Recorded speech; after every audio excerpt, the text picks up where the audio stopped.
Chapter 969. Eric quickly found a short story collection signed by Nancy Collins on Amazon. After reading the introduction, the idea of Legend of the Night obviously came from a novel called Love of Monsters. Natasha was not back yet, so Eric called the girl's cell phone and asked her to go to the bookstore and buy the book. "Eric, is this the book?" After another half an hour, Natasha handed a book that was not too thick to Eric. "I went to 3 bookstores before I found it." Eric looked at the cover and nodded. "This is the book. Did you buy the leather jacket? Let me take a look first." Natasha shook the handbags in her hand and walked to the bedroom. After Natasha left, Eric leaned on the sofa and opened the book to read Love of Monsters, which was only 7 or 8 pages long. This was a story similar to Romeo and Juliet. A werewolf and a vampire were in love, but because the two races had been mortal enemies for generations, they could not be together under the obstruction of their clansmen. In the end, they both committed suicide. After reading the novel, Eric was about to write an email to the copyright department of Firefly to get the adaptation rights of this novel when he heard the sound of leather boots knocking on the ground. Looking up, Natasha Henstucker, who was wearing a black leather jacket and a pair of black mountain boots, walked in. The tight leather jacket outlined the girl's perfect figure even more curvaceous. The simple ponytail and the high-top mountain boots on her feet also added a bit of valiance to her. However, Eric glanced at the black leather belt in Natasha's hand a little scared. "What are you doing?" Natasha raised the leather belt in her hand and patted it twice in her other hand. With a cold and arrogant look on her face, she walked over and pushed Eric to the back of the sofa. She straddled him and lowered her head. Eric sucked in a breath of cold air as he felt a small, warm tongue slowly glide across his neck, all the way up. He shouted, "Stop!" Natasha Henstucker stopped and looked up at Eric. Finally, she laughed. "I thought you would like this." Eric shook his head firmly. "No, I don't like it at all. If you dare to continue, I'll kick you out. Here, take off this ponytail first." Natasha did not get off Eric. She made a face, threw away the belt in her hand, and untied her ponytail. She shook her head a few times, and her blonde hair fell down. A soft and charming aura suddenly offset her neutral temperament. "Is this okay?" "Yes, very good." Eric nodded and carefully admired the beauty close to him. He said, "That's it. I just called the restaurant in the club and made a reservation. Let's go have lunch first and I'll tell you about the movie." Natasha looked excited. She wrapped her arms around Eric's neck. "Does that mean I've passed the audition?" Eric nodded. "As long as you dye your hair, you'll look good and your acting skills will pass. As for the rest, as long as you're not afraid of hard work in the future, this movie will be yours." "Why will it be hard? Will there be a lot of fighting scenes, like in Whopping Beauty?" "More or less. You're the only female lead, and the action scenes should be more than the 3 of them. So, I need you to undergo a few months of physical training in advance." "Of course, no problem." Natasha nodded quickly and pretended to get up. "Then I'll go change first." Eric smiled and stopped her. "No, just wear this to the restaurant." "Ha, you don't like it, do you?" "If I didn't like it, would I let you buy this set of clothes?" "Then don't ask so many questions." "Oh." After 3 days of work on Monday, the crew returned to Los Angeles that afternoon. Next was the scene at the Disney Theater in Los Angeles. It was also a night shoot, so there was no work during the day on Thursday. Eric returned to Los Angeles the next morning with Natasha Henstucker. After a week of work, the crew did not work overtime this weekend. The next Monday, March 23rd, was the 70th Oscar Awards ceremony. Eric had received an invitation call from the chairman of the Academy 2 months in advance. In addition, it was the 70th birthday of the Oscars, so it was naturally inappropriate for him to be absent this time. Therefore, he agreed and even agreed to be the guest presenter for the Best Screenplay Award. However, in between filming Iron Man, Eric was most concerned about this year's Easter schedule. It was already late March, and this year's Easter was on April 12th. The Easter schedule usually started a week earlier, which was April 3rd. Firefly, Metro-Goldwyn-Mayer, and Fox's joint Easter marketing plan had entered the final stage.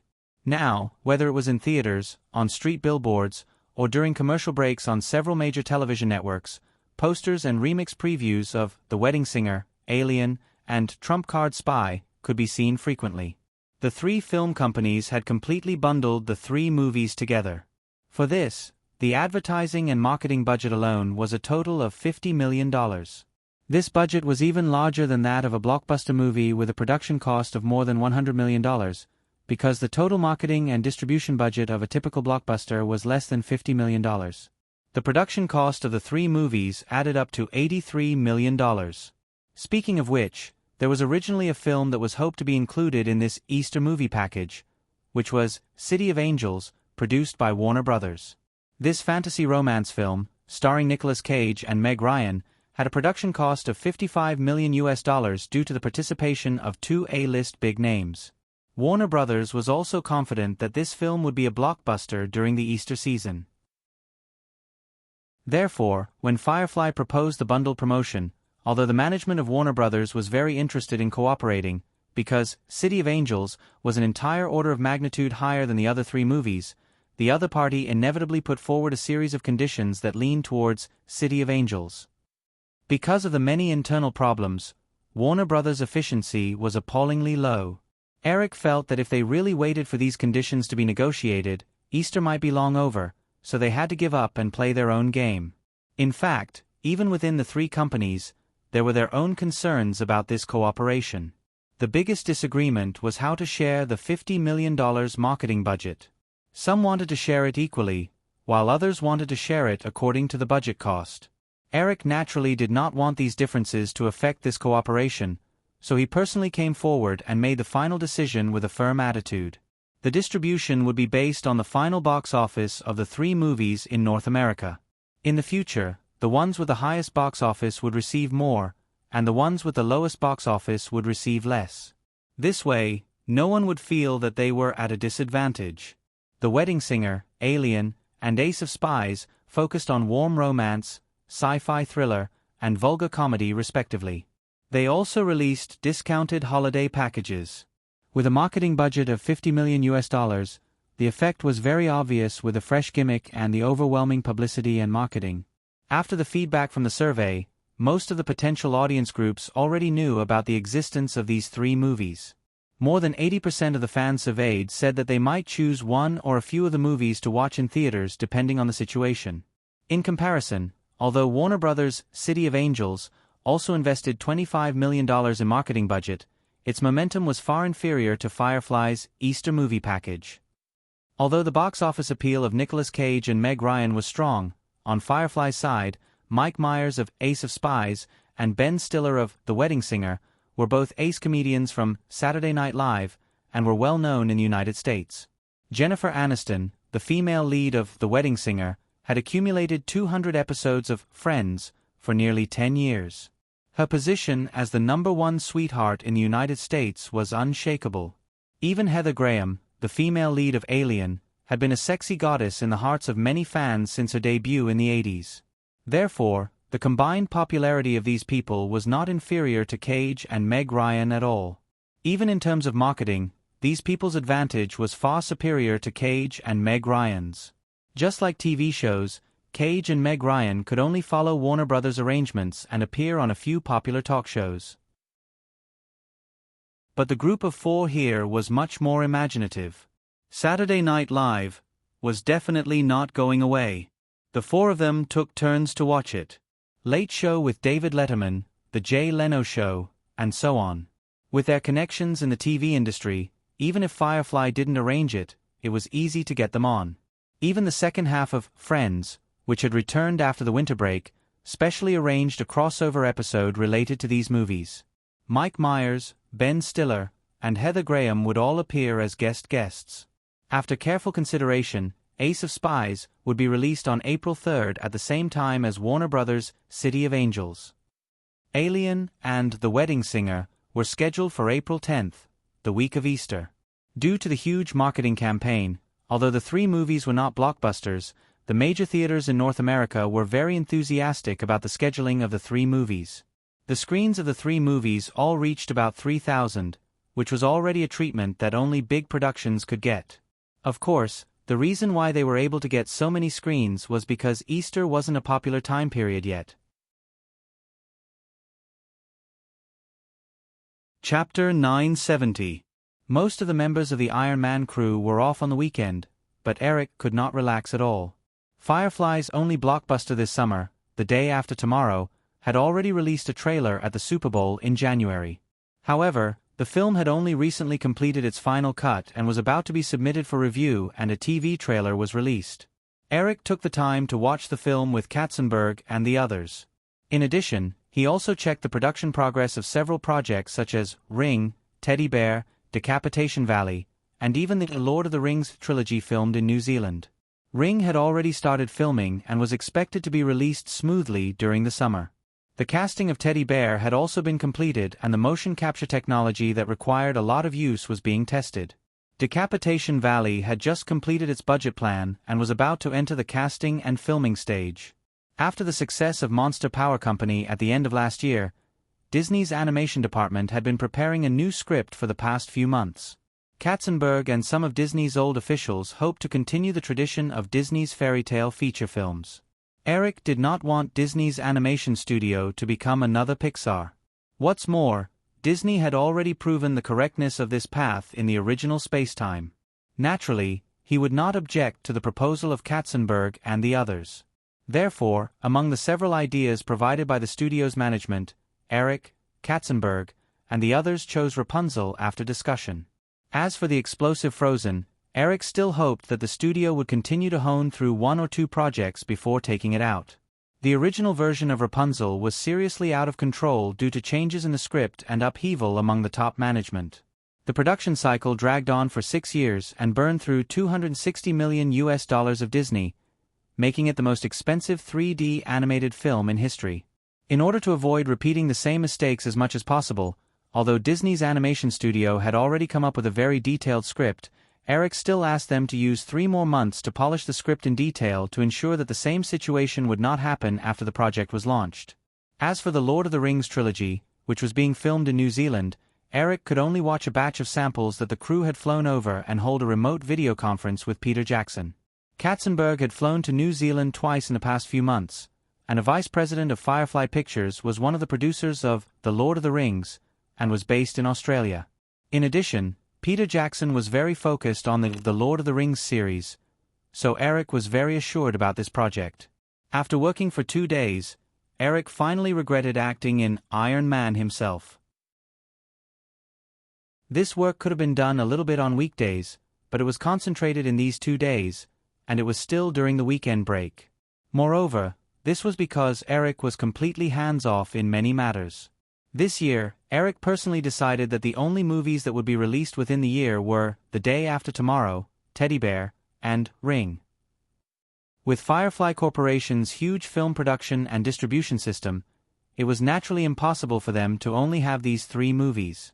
Not counting the 2 animation studios with long project cycles, Firefly Pictures, Disney Pictures, and New Line Cinema, as the main film production companies of Firefly Group, had confirmed more than 20 films released within the year this year. Although Eric rarely directly intervened in the production of these projects in the past, most of the projects, even if it was an ultra-low-cost film with a budget of 2 to 3 million yuan, he actually knew the information about the genre, budget, production, schedule, or box office prospects. But this year, Iron Man in the first half of the year and Gravity in the second half of the year would take up most of his energy. It was impossible for Eric to do this again. The energy that Eric could spare for the group's other businesses other than movies was also pitifully little. As for some of the MGM and Fox movies, Eric didn't have the energy to care about them anymore. As for Firefly Investment, Eric only paid some attention to Yahoo and left the rest to Chris. Eric, this is the first draft of the second Harry Potter book that has just been sent over from the UK. HarperCollins Publishing hopes that the second book will be released during the summer vacation. It was already Sunday afternoon at Firefly's Burbank headquarters. Carolyn knocked on the door and came in, putting a sample book on his desk. Eric signed a budget document for the Firefly theme park. Only then did he raise his head and take the book. He inadvertently glanced at Carolyn, who immediately panicked and hurriedly moved away. "Did you do something wrong recently?" Eric asked casually without looking up as he flipped open the book's contents page. He didn't know what was wrong with this girl. Every time she saw him, she had a guilty look on her face. Hearing Eric's sudden question, Carolyn subconsciously took a step back and shook her head. "No, no. Well, it's okay. I forgive you. So, don't be like this anymore. Work hard, or I'll deduct your salary." Hearing Eric's gentle and teasing tone, Carolyn's bright eyes quickly blinked a few times. She resisted the urge to nod and agree. Seeing that Eric still didn't look up at her, she didn't run away. After flipping through a few pages, Eric closed the book and looked up at Carolyn. "How many copies of the first Harry Potter book sold?" Carolyn answered accurately without thinking. The global sales statistics for last week were 13.5 million copies. Eric nodded with satisfaction. Although the Harry Potter series still hadn't reached its peak, with the promotion of the Firefly Group, the global sales had reached 13.5 million since the first book was released in September last year. This was absolutely a miracle. When HarperCollins wants to release the second book is up to them. As long as they maintain the speed of one book a year, it's fine. Eric pushed the novel draft to Carolyn and said, "In addition, make 3 copies of this novel and send them to East Hampton. The little guys like this story very much." "Okay." Carolyn nodded and held the first draft in her arms. She said, "Also, New Line just sent me an email. They have already negotiated with Chris Tucker about the salary for Rush Hour 3. It's $20 million. Jack Chung still wants to get a share of the profits based on the salary." Eric waved his hand. "I don't care about this matter. Let them talk about it. If they want a share, the base salary can't exceed $10 million. This is Firefly's rule. If they can't reach an agreement, then don't shoot." "Okay." Carolyn nodded and continued. "In addition, the copyright department has already contacted Nancy Collins's agent for the adaptation rights of the short story Love of Monsters. They are willing to sell it. However, we can only get the film adaptation rights. The other party has already sold the game adaptation rights to the White Wolf Game Company in advance.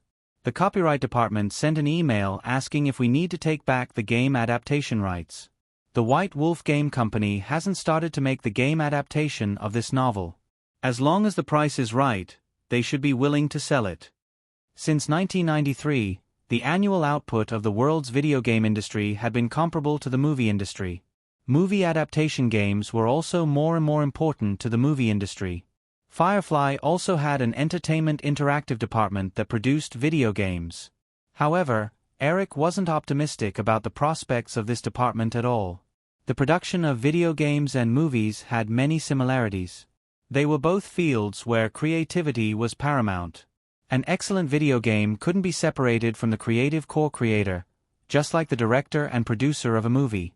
The Entertainment Interactive Department hired a group of programmers to develop a game according to the software development process. It was like asking a group of pure technical staff such as cameramen and lighting engineers to make a movie. The possibility of producing a good product was very low. Therefore, before the advent of the online game era, Eric didn't plan to get too involved in the video game industry. Even if online games appeared in the next few years, Eric was more inclined to use Yahoo's huge user base to act as a game agent. As for online game production, the studio model was still the best way. Of course, Yahoo could also use the investment or acquisition model to obtain the actual control of these studios.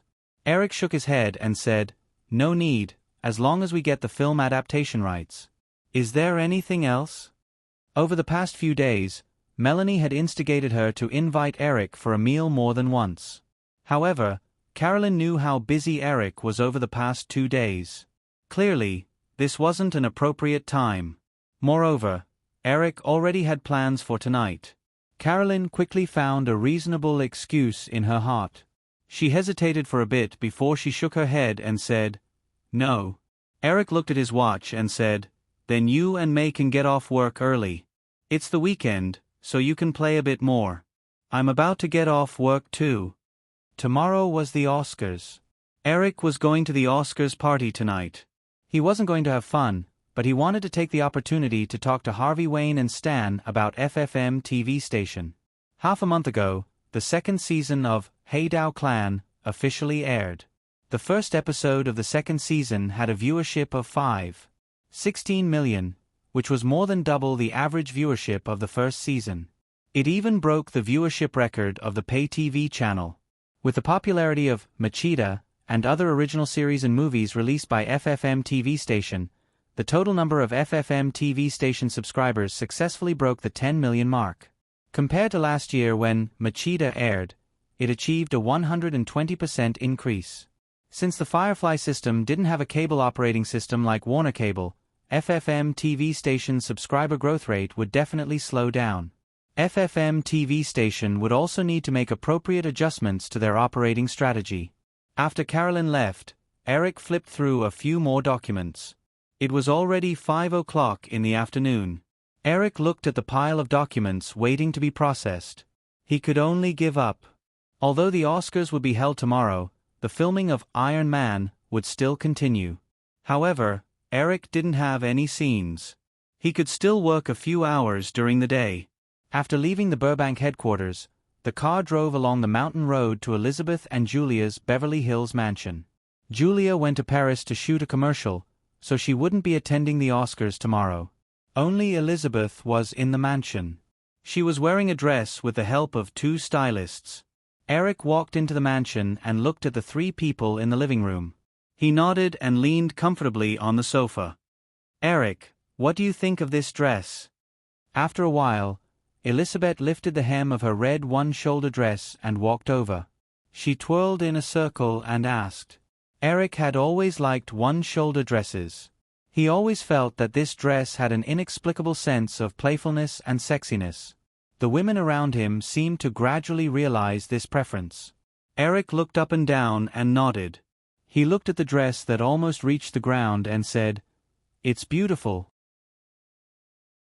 But tonight is a party, not an award ceremony. Aren't you afraid of tripping? You haven't worn high heels yet. You won't be like this if you wear high heels." Elizabeth lifted her skirt again, revealing her fair feet. Then, she pointed at the 2 big boxes on the coffee table in the living room and said, "All right, I also ordered a suit for you. There are also leather shoes. Hurry up and try them on. Lisa is here. If you don't fit, you can change it." "I'm too tired. I don't want to change. I plan to wear this." Eric leaned on the sofa again. He did not want to be tormented again. He said, "Also, I'm hungry. If I don't eat, I'll faint due to hypoglycemia. You decide." Seeing Eric's shameless look, Elizabeth kicked him lightly in the leg in annoyance. She bent down to pull off his leather boots and threw them away. She said in a crafty tone, "Hurry up and change. If it weren't for you, I wouldn't be bothered to dress so formally." Eric lifted his leg and said, "Why don't you help me put it on?" "In your dreams." Elizabeth rolled her eyes at him.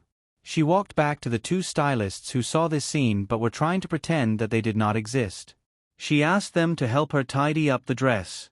Eric felt Elizabeth's threatening gaze for a while. He had no choice but to get up and carry the 2 boxes of clothes and shoes upstairs to the bedroom. After changing, he went downstairs. The 2 stylists had already started to do Elizabeth's hair. It was basically impossible for a woman to dress without at least 1 or 2 hours. The 2 of them finally left the mansion at the top of Beverly Hills at 6:30 p.m. Although Elizabeth did not plan to eat dinner, she did not want Eric to starve with her. She first went to a restaurant and accompanied Eric to eat something. The 2 of them then rushed to the venue of the Oscar party at 7 o'clock p.m.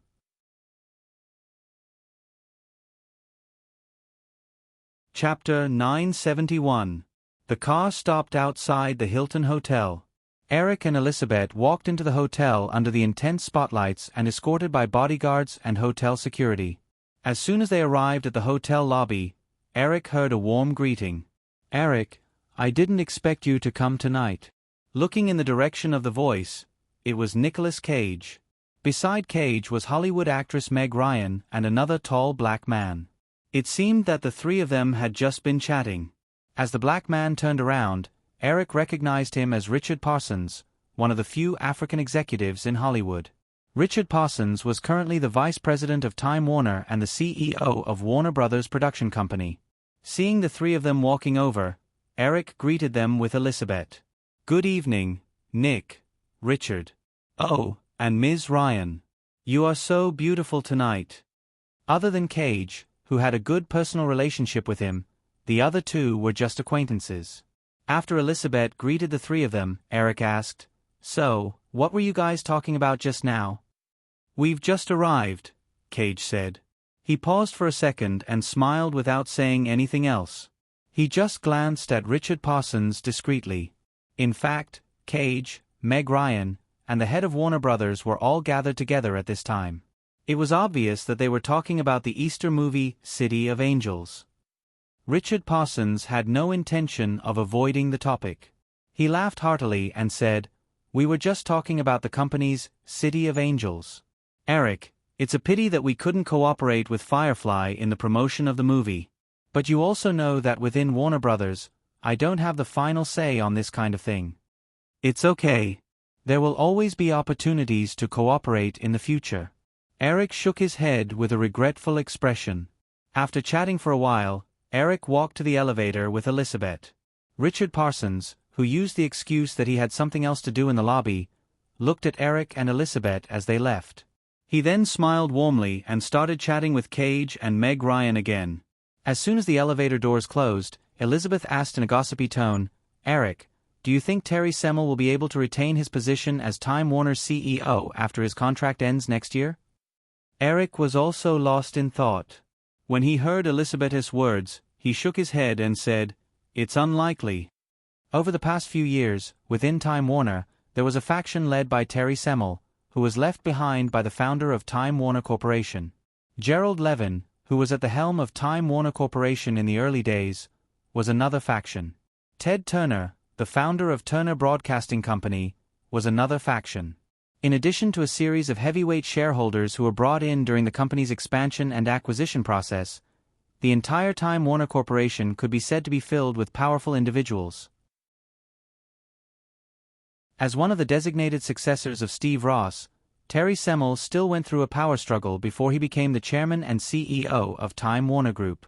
However, over the past few years, Time Warner's performance had been lukewarm, and the influence left behind by Steve Ross was getting weaker and weaker. It was basically impossible for Terry Semel to continue to control Time Warner after this term ended. When he saw Richard Parsons, Eric vaguely remembered that during the world-shocking merger between Time Warner and AOL in his previous life, this name appeared in the news very frequently. According to Eric's understanding of Time Warner, Richard Parsons should be the backbone of Gerald Levin's faction. Although Eric had personally talked to Steve Cass a few times, he had never given up on his ambition to turn AOL into an internet media group. Chris had already begun to plot to seize control of AOL. On the other hand, if AOL wanted to acquire Time Warner, it would take more than one hand to clap. There would definitely be people within Time Warner who would take the initiative to facilitate this merger. Therefore, when he saw Richard Parsons, combined with the information in his memory, Eric could roughly determine which side supported this merger within Time Warner. Once Terry Semel stepped down, Steve Ross's influence over Time Warner would completely dissipate. Then, Ted Turner's faction, which controlled Time Warner's most profitable cable TV business, would become the most powerful force within Time Warner. Although Ted Turner had been in a semi-retired state for the past few years and would not personally hold any positions within Time Warner, as long as he was willing, he would definitely be able to support the company's chairman and CEO who were inclined towards him. In comparison, the possibility of Gerald Levin's faction gaining control of Time Warner was very low. Therefore, if they were not willing to submit to others, they could only find another way. Facilitating the merger between AOL and Time Warner, these two giants, would undoubtedly expand their own influence within Time Warner in a short period of time, thus gaining the support of a large number of voting minority shareholders. Of course, Steve Cass should still be privately looking for a merger target. Perhaps, this could create some obstacles for him in this regard. The sound of the elevator door opening pulled Eric back to reality from his thoughts. He smiled at the girl beside him, raised his arm to let Elizabeth hold him, and walked towards the banquet hall. This matter still needed to be carefully considered. However, the upcoming Easter might be a good opportunity to strike at the Levin faction within Time Warner. After all, although they did not cooperate with Firefly, the root cause was the result of the internal struggle within Time Warner. But the failure of the decision must be pinned on the person with the biggest responsibility. Richard Parsons, as the person directly in charge of Time Warner Brothers, was undoubtedly the best candidate to take the blame. Of course, to achieve this goal, there was a very important prerequisite, and that was the box office of Firefly's Easter movie package could clearly exceed Time Warner's City of Angels. Thinking of this, Eric could not help but shake his head regretfully. Although the three companies spared no effort in promoting the three movies, whether it was A Spy 2, Alien, or The Wedding Singer, although Eric did not remember the box office data of the three movies, they clearly did not have the potential to be a big hit. It seemed that he had to think of other ways. Eric refused to go to the media area to be photographed and interviewed. He took Elizabeth directly into the banquet hall. Eric and Elizabeth arrived relatively late, so the banquet hall was already overcrowded. Naturally, a social interaction was inevitable. However, Eric and Elizabeth were not the hosts. They just greeted a group of guests who took the initiative to come forward and greet them. The two walked towards the Wayne Stan brothers. "Eric, let me introduce you to a few people." After greeting them, Harvey Wayne Stan did not forget to introduce a few people around him to Eric one by one. The main ones were the main creators of The English Patient and Mind Catcher. Director Anthony Minghella of The English Patient, the male lead Ralph Fiennes, the two female leads, Kristen Scott Thomas and Juliette Binoche, and Mind Catcher's best friend, Mata. Eric was naturally very familiar with these people, but it was the first time he had met most of them. Everyone chatted for a while. These people were all sophisticated. They realized that Eric and Harvey might have something to talk about, so they quickly dispersed. After everyone left, Elizabeth also ran to greet a best friend who was present. Eric took a sip of red wine in his hand. He was not in a hurry to talk about FFM TV station.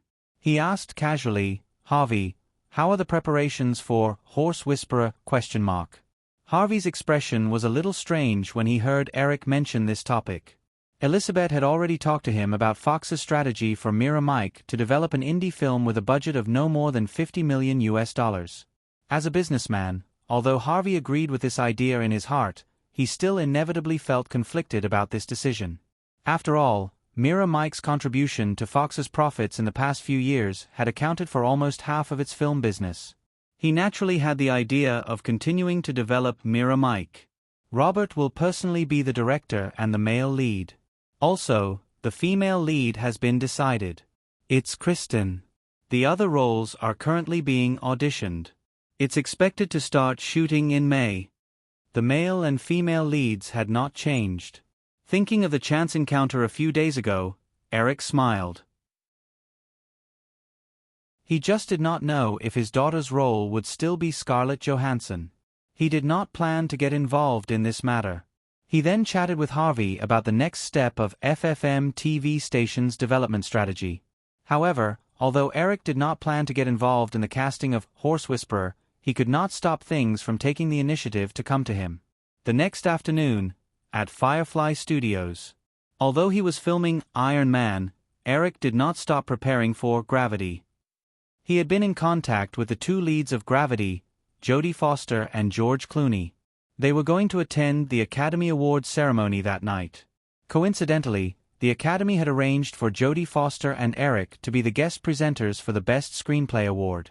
The two met up in advance, and in the afternoon, they went to the studio of Gravity at Firefly Studios to discuss the details of the film. Last year's Batman and Robin was a box office failure. George Clooney attached great importance to the opportunity to act in Gravity this time. When he heard the news, he also rushed over. The three of them were in the studio studying the shooting techniques for the opening long scene. Eric saw Melanie come in and say that Miranda Kerr had brought a friend to the studio. After saying goodbye to Jodie and George, Eric left the studio. When he saw Miranda Kerr and Scarlett Johansson next to her, Eric reached out and stopped the girl's little body. he said with a serious expression. Hey, explain to me first. What day is it today? Don't you need to go to school? Scarlett is attending an audition for a movie today, so I went with her to ask for leave. Miranda was not afraid of Eric's fake serious expression at all. She wrapped her arms around his arm and said with a smile, Also, don't think that I don't know. Drew often played truant from school, and you didn't do anything about it. Eric shook his head helplessly. He was not a qualified parent. He did not care much about his child playing truant. Instead of bringing the two girls into the studio of Gravity, Eric pointed in the direction of the administrative district and walked towards his office in the studio. He said, Come with me. First, tell me, why are you here at this time? Miranda Kerr looked at Scarlett Johansson, who was pretending to be a good girl. She shook Eric's arm and said, Eric, it's like this. Can you help Scarlett say hello to Mr. Wayne Stan? She really wants the role in Horse Whisperer. Eric frowned and looked at Scarlett Johansson. He did not know who suggested this. Who helped you with the audition? How was it? Mr. Wayne Stan and Mr. Redford personally presided over the audition today. They, said that my performance was very good. Eric asked, What about the others? Who else participated in the audition? Yes, I don't know the others. Scarlett Johansson shook her head and said, But one of them is Kirsten Dunst. She was nominated for the Golden Globe Award for Best Supporting Actress a few years ago. Eric nodded. He had a general understanding of the situation. According to Harvey's thinking, he would obviously prefer Kirsten Dunst, who had better acting skills. In this case, the possibility of Scarlett Johansson getting the role would be very low. Eric did not say anything else. He brought the two girls to his office and asked his secretary to make a few cups of coffee. Then, he leaned on the leather chair behind his desk and looked at the two girls, who gradually became more reserved under his gaze. Eric had always been very indulgent towards the women around him, but this indulgence was definitely not without a bottom line. Among the women, Eric doted on Drew the most. Although it was somewhat inappropriate, he basically treated this girl as his daughter. Fortunately, this girl was smart enough to know what to do and what not to do. However, Miranda in front of him was obviously not smart to this extent. He could give this girl everything she wanted, but this did not mean that he would tolerate this girl's unrestrained demands. If it wasn't for the fact that he already knew Scarlett Johansson, Miranda would have brought a complete stranger to him this time. As for whether he was being used or not, Eric was too lazy to delve into it, but he didn't intend to let these things continue to develop. Tapping his fingers on the table a few times, Eric looked up at Miranda Kerr. So, you probably have no interest in going to school now. Have you thought about what to do in the future? Scarlett Johansson had been paying attention to Eric's expression. When she heard him ask this, she secretly glanced at Miranda beside her. Miranda Kerr also felt the strange emotions on Eric's body. This time, she was very smart and said, Eric, I will do whatever you ask me to do.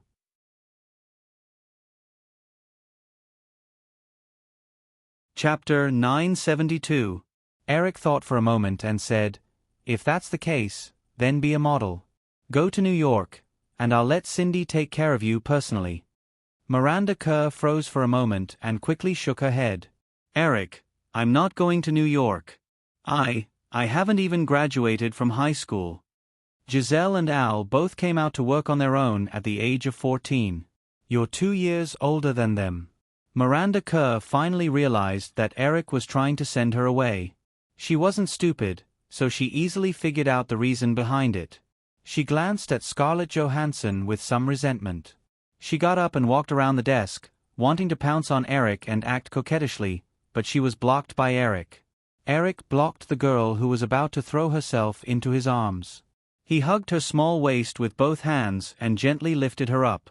He placed the girl on the wide desk in front of him and said firmly, Or, you can go back to Australia to continue your high school. I'll send you back now. Your parents definitely want you to go back to Australia. Miranda Kerr had just kicked off her shoes.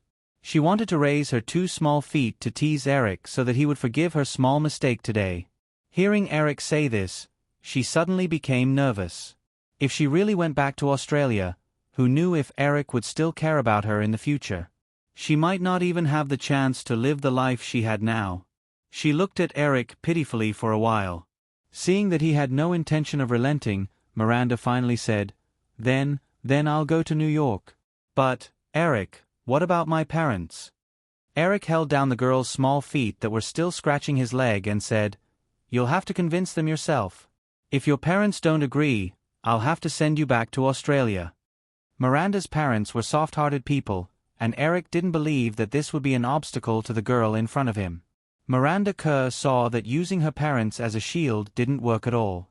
While Eric wasn't paying attention, she jumped off the desk and pounced on him. Like a kitten, she pleaded, Eric, please forgive me this time. I promise that I'll be obedient in the future and won't bring strangers to you. Don't make a fuss. I'll ask May to arrange it for you. You can live with Giselle in New York. Haven't you always liked that house? Eric, I suddenly remembered that you're still using that Citigroup black card, right? You might not need it in the future when you're working and earning money. When Miranda Kerr heard this, she immediately stopped pestering him and hurriedly said, No, Eric, I'll listen to you and go to New York. Eric patted the girl's waist and smiled. That's my little baby. Here, put on your shoes. You can go back first. Miranda Kerr slowly put on her shoes and leaned over to peck Eric on the lips before walking out of the door. She didn't even look at Scarlett. Although Miranda was the one who wanted to show off her close relationship with Eric when she came to ask for the role, she naturally put all the blame on Scarlett. Eric watched as Miranda left the office. He picked up the landline and explained to Melanie what had just happened. After that, he looked at Scarlett Johansson, who was sitting across the desk, not knowing what to do. The girl in front of him was about 14 years old. However, compared to Miranda, who was already like a little fairy at 14 years old, the current Scarlett did not have any of the flirtatious looks that she had later on. At the same time, she was also out of the category of Lolita. She was too old to be a child star, but too young to be an adult actress. It was a little awkward. Noticing that Eric took a look at her and started to operate the computer on the table, Scarlett did not know if she should take the initiative to leave. After hesitating for a moment, she did not move and patiently waited for Eric's reaction. After all, judging from what had just happened, the friendship between her and Miranda Kerr could be considered to be completely broken. If she left now, she might not be able to see this Hollywood mogul again. In her mind, she thought of the unattainable aura of this 28-year-old man.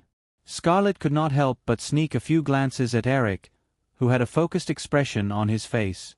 She was at the age where young girls love to fantasize. After looking at him for a while, she could not help but let her imagination run wild. If only she had such a boyfriend. She seemed to have heard that when Drew was with him, he was even younger than her. He seemed to like little girls. I've looked through it for you. After a while, Eric closed the audition information for Horse Whisperer, sent by Fox. Just as he raised his head and opened his mouth, he noticed Scarlett's shy expression and avoided his gaze. He smiled and continued, The age of the character of Grace in Horse Whisperer is 13 years old. Although Kirsten's acting is not bad, she is now too tall. She is almost 170 centimeters. It is not possible for her to act as a 13-year-old girl. Originally, Harvey really wanted Natalie Portman to take on this role. Although she was 1 year older than Kirsten, she was petite and would not have a problem acting as a 13-year-old girl. However, she has Star Wars, the prequel, to be released at the end of the year. Therefore, among the remaining actors, your acting experience and audition results are the best. The chances of you getting this role are very high. Speaking of which, if Eric wanted Scarlett to get this role, he only needed to let Harvey know. However, he did not do so. It was not that he did not want to owe Harvey a favor or anything. When it came to favors, everyone owed each other so that their relationship would be more intimate. The main reason was that Eric did not want to get too involved in this project. An indie film with a production cost of $50 million was too likely to lose money in the future. Mike Mira had just been shackled by the parent company and was not allowed to produce films with a budget of more than $50 million. If Eric casually interfered at this time, if this project failed, it would be hard to guarantee that he would not be blamed. People were always used to taking out their anger on others. Scarlett nodded obediently. It was already far beyond her expectations that Eric would talk to her so much. She did not dare to ask for more. After thinking about it, the girl cleverly found a very interesting topic and said, "Mr. Williams, I heard that you picked up Natalie Portman from the roadside?" Eric nodded and joked, "Something like that. I'm usually used to picking up girls from the roadside. It's the first time I've met someone like you who took the initiative to send herself to me." Scarlett immediately lowered her head in embarrassment and said, Miranda said that you would be very willing to help, so we came together." "Mr. Williams, can you not be angry with Miranda?" "Okay." Eric smiled and agreed. He reached out to turn off the computer and got up. "Let's go, I have to go back to work. You can go home and wait for the good news." "Well, thank you, Mr. Williams." Scarlett stood up and followed Eric out of the office. Walking out of the office building, Scarlett Johansson obediently followed Eric. Looking at the studio employees who occasionally passed by respectfully greeting Eric, she could not help but feel a little envy and yearning in her heart. All the way out of the administrative district, Eric stopped at the intersection into the studio area and said to the girl beside him, "Then, let's stop here. Do you need me to ask someone to send you home?" "No, no need." Scarlett Johansson shook her head, her toes stepping on the ground. She hesitated, then raised her face to look at Eric and said, "Mr. Williams, can I still see you in the future?" "Of course, as long as you are still in Hollywood, there will definitely be a chance." "I mean," Scarlett's eyes flashed and said, "Mr. Williams, I can give you my number. You can call me at any time." Eric was a little surprised. He looked at the girl in front of him and smiled as he took out his mobile phone from his pocket. "Here, enter your number." Scarlett did not expect Eric to agree. She excitedly added her home phone number into Eric's contact list and said, "Mr. Williams, if I'm not filming, I'm basically at home at night. You can call me at that time." "Okay." Eric nodded, took the mobile phone from the girl and put it back in his pocket. He said, "Then goodbye." "Goodbye," Scarlett responded. Although she said so, she stepped forward a little. Seeing that Eric did not move, she waved her hand in disappointment and turned to walk towards the exit of the studio. As Firefly Group became more and more powerful in Hollywood, Prevista gradually became prosperous. Scarlett easily called a taxi outside the studio and told the driver to go to Beverly Hills. She leaned back in the chair and recalled everything that had just happened. Occasionally, she would giggle a little. Scarlett Johnson's home was in the residential area near the Los Angeles Country Club at the foot of Beverly Hills. Although it was a wealthy area, it was far from the real nobles who lived halfway up the hills. Scarlett's father, Carl Stan Johnson, was an architect with a decent income. In fact, he was the main economic pillar of the family. Although her mother, Melanie Sloan, had the title of a producer, according to the old saying, in Los Angeles, a falling billboard could hit several producers. Melanie Sloan basically rarely received any work. Most of the time, she was just a full-time housewife. As soon as Scarlett entered the door, Melanie Sloan greeted her and asked expectantly, "Baby, did you see Eric Williams?" Scarlett nodded excitedly. She picked up an apple from the coffee table in the living room and took a bite. She hugged a pillow and sat comfortably on the sofa. She said, "I saw him, Mom. Mr. Williams said that I have a good chance of getting this role." Melanie Sloan saw her daughter's excited look. She originally thought that this matter was a success. When she heard her daughter say this, she couldn't help but frown. Scarlett's words sounded formulaic and perfunctory. Scarlett noticed the expression on her mother's face. How could she not know what she was thinking? As a young girl who had begun to pay attention to her privacy, she did not intend to tell her mother the details of what had happened today. However, she still affirmed once again, "Don't worry, Mom. Anyway, unless there are any unforeseen circumstances, I have basically gotten the job." "Silly girl," Melanie Sloan smiled helplessly and sat down next to her daughter. She said, "Tell Mom the details of your meeting with Williams. I'll help you analyze it." I'm not telling you." Scarlett saw her mother continue to ask. She took away the pillow, got up, and ran upstairs to her bedroom. Scarlett walked into her bedroom, locked the door, and rushed to her small bed. She rolled around for a while, raised her head from the pillow, and looked at the small phone on the desk next to her. She didn't know when he would call. She also didn't know what would happen. After thinking for a while, the girl suddenly jumped up again, walked into the bathroom, and posed for a while in front of the dressing mirror. Finally, she took off her clothes and carefully looked at her small body in the mirror. Well, although her figure was far from Miranda's, and she wasn't as tall as her. However, Scarlett was a little proud of her bra. Her breasts were definitely much bigger than that flat-chested girl's. She stayed in her bedroom for a few hours. Remembering that today was the Oscar award ceremony, Scarlett hurried downstairs and turned on the TV. The Oscar red carpet ceremony had begun, but Scarlett wasn't in the mood to be envious of the gorgeous actresses on the red carpet. Instead, she was eagerly waiting for a certain figure to appear. Eric didn't appear. As her father got off work, her sister Vanessa and her twin brother Hunter gradually came home, and the house suddenly became lively. Although Stan Johnson didn't choose to enter Hollywood, because of Scarlett's grandfather and her mother's relatives and friends, the family was basically inextricably linked to Hollywood. Scarlett was originally born in New York, but for the development of their children in Hollywood, the Johnsons moved to Los Angeles a few years ago. Now, except for Scarlett, her brother and sister were all actors in Hollywood.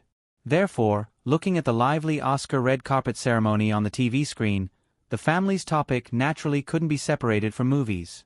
They naturally began to ask Scarlett about the results of the audition for Horse Whisperer. They all knew that whether or not Scarlett could get this role meant that Scarlett could really gain a foothold in Hollywood without relying on her family's connections.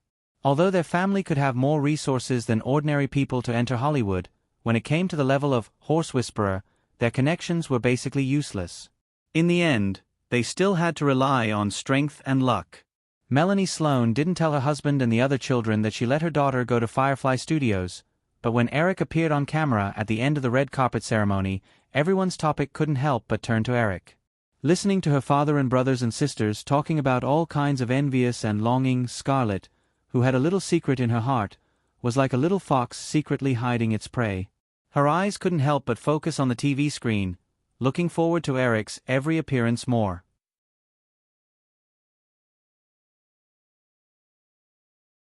Chapter 973. Although there was not as much attention as Titanic this time, the Academy of Films still spared no effort to celebrate the 70th birthday of the Oscars. For example, after so many years, the Oscars finally had their own theme song. This time, Eric's seat was arranged in the second row on the left side of the aisle. Although there were a few actresses who used to have an ambiguous relationship with him, his female companion was tonight's prize-giving partner, Jodie Foster. Eric had specifically requested this because the women who were still with him did not attend the ceremony for various reasons. As for the others, they had their own lives after such a long time. At least in public, it was not convenient for them to be too intimate. He responded to the guests on the stage and the cameras that swept over from time to time. Occasionally, he would chat with Jodie Foster about Gravity. Time flew by quickly. Eric and Jodie Foster were actually competing for 2 awards, Best Original Screenplay and Best Adapted Screenplay. These 2 awards were usually presented by the same group of guests. Tonight's Best Screenplay award was scheduled for the 5th to last award ceremony. The ceremony started at 6 o'clock and did not start until around 8:30 when the organizer staff came to remind Eric and Jodie Foster that they were about to go on stage. Eric and Jodie Foster went backstage together and took 2 envelopes from the PricewaterhouseCoopers accountant. They waited for the performers on stage to finish singing the episode of Spirit Catcher. Jodie Foster listened to the singing on stage and asked, "Eric, do you think this film can win an award?" "If it is the award we are holding, it is very possible," Eric nodded and said, "Forget about the rest." At this point in the award ceremony, most of the awards had already been decided. Out of the 9 nominees for Spirit Hunter, Robin Williams had only won the Best Supporting Actor award so far. The rest of the awards were all empty.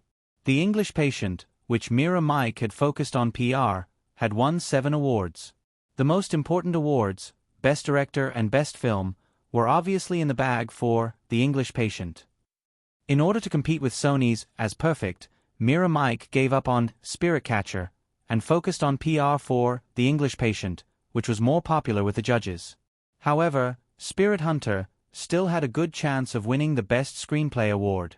This was because if the two young scriptwriters, Matt Damon and Ben Affleck, could win an award, even if their influence couldn't be compared to the Best Director and Best Picture awards, it would greatly increase the attention and popularity of Spirit Catcher. All of this could actually be converted into practical benefits. Wayne Stan and his brother's main motive for promoting the Oscars was to gain benefits. Before he could think too much, the performance on the stage was over. With the host's announcement, Eric and Judith walked onto the stage together. Eric and Judith stood in front of Mike. When the applause stopped, Eric cleared his throat and glanced around the audience. He smiled and said, "Hey, I can see your expectant eyes. However, this time, it won't be pure gold." There was a burst of laughter from below the stage. A few years ago, when Eric first appeared on the stage as a guest presenter at the Oscars, he had made this joke. Many people in the audience attended the Oscars regularly. Moreover, this year, Eric was promoted to the world's first billionaire. Even if they hadn't seen the Oscars a few years ago, everyone could easily understand this joke. After the laughter, Eric didn't talk about other things and went straight to the point. So, let's see which films are nominated for the Best Original Screenplay award this time. As his voice trailed off, clips from a few films began to play on the big screen. The films nominated for the Best Original Screenplay award are Spirit Catcher, Matt Damon and Ben Affleck, As Perfect, Mark Andrew and James Brooks, Six Naked Pigs, Simon Beaufroy, Deconstructing Harry, Woody Allen, Unruly Night, Paul Thomas Anderson. After the introduction of the films on the big screen, the camera turned back. Eric decisively opened the envelope in his hand, glanced at it, and showed it to Judith Foster next to him. Judith glanced at it and didn't keep people in suspense. She announced with a smile, "The Oscar will go to Spirit Catcher, Matt Damon and Ben Affleck." In the warm applause, Matt Damon hugged his mother excitedly. He hugged her for a while before getting up. Along the way, he hugged someone else. He was so excited that even Ben, who tried to remain calm, played along awkwardly. The two walked all the way to the stage. Eric was about to hand the golden statuette in his hand to Ma when Dummy gave him a hug. Eric had no choice but to pat Dummy on the back and hand the golden statuette to him. Then, he stood with Judith on the side. A pair of good friends walked up to the microphone. Ma was clearly too excited, and he was choking with sobs and giggling. His body swayed in front of the microphone, and only Xiao Ben started to give his acceptance speech. Although it's sad that Matt didn't win Best Actor, it's too scary if he really wins it. It's really, really scary. 20 seconds isn't enough to thank all the people we want to thank. So, next, we need to thank the director. Dazed Meng, who was grinning and swaying back and forth, finally realized what was going on. But he interjected even more incoherently, "And your brother?" Ben quickly nodded. "Oh, my brother. Cole Hathor. Oh, Cole Hathor. And Mom." The two of them pointed below the stage and said, "It's the two beautiful women sitting over there. My dad is behind. And Boston. Thank you, Boston." Amidst the endless laughter below the stage, the two guys finally finished giving their acceptance speeches at the top of their voices. After the two good friends completely disappeared from the backstage entrance, Eric and Judith walked up to Mike again. With his hands behind his back, Eric looked in the direction the two left in. He sighed with emotion. "Actually, I suddenly want to say that it's good to be young." The laughter below the stage that had just stopped rang out again. However, looking at the calm Eric on the stage and thinking about the two young boys who had just left, many people were surprised to discover a fact. It turned out that Eric was actually the same age as Matt Damon, who had just left. Both of them were born in 1970 and had just turned 28 this year. Even Ben Affleck was only 2 years younger than Eric. When they realized this, many people couldn't help but sigh with emotion. Although many people gradually realized the strong public relations methods of the Weinstein brothers, Harvey obviously also knew the principle of stopping before going too far. Next was the Best Adapted Screenplay. Although The English Patient was also nominated, it did not win. This award eventually fell to Los Angeles Confidential. As the last two winning screenwriters walked backstage together, Judith looked at Eric with a puzzled expression and asked, "Eric, why do I feel like your emotions just now came from your heart?" Eric did not immediately go back to the stage. He found a seat in the backstage lounge area and sat down. He said to Judith, who sat down with him, "It's from the heart." "But you're only 28 years old," Judith said. She smiled and said, "This really makes a lot of people depressed. I don't think this has anything to do with mental age. You're only, not much. However, you've been acting since you were very young. In front of actors who might be around your age, but who are just starting out, don't you feel that you're old?" Judith tilted her head slightly and thought carefully. She shook her head and said, "No, I just think of this as a relatively special experience." "Is it like the lines in Dark Alley Girl?" When Judith heard Eric mention her movie from more than 20 years ago, she thought for a while and asked with a puzzled smile, "What lines?" Eric just had a flash of inspiration. When he heard Judith's question, he spread his hands and said, "I can't remember, but you were really beautiful in that movie." Judith pretended to be vigilant and leaned back. She looked at Eric with a little disdain and said, "I was only 13 years old." "That's why you people are so despicable," Eric immediately retorted in disdain. Judith rolled her eyes at Eric. She was just joking. She wasn't really angry. During this period of time, she had a deeper understanding of Eric. She felt that this guy was just used to seducing women who were close to him. That's right, seducing. At least Judith felt that there was no better word than this. However, if the woman didn't take the bait, Eric would never force her. Therefore, because of the time they spent together on Gravity, Judith had unknowingly added Eric to her circle of friends. The two joked. Judith listened to the movements in the venue and said, "The Best Actress award is coming up. Do you want to go out?" Eric shook his head and said, "No, I've been sitting outside for more than 2 hours.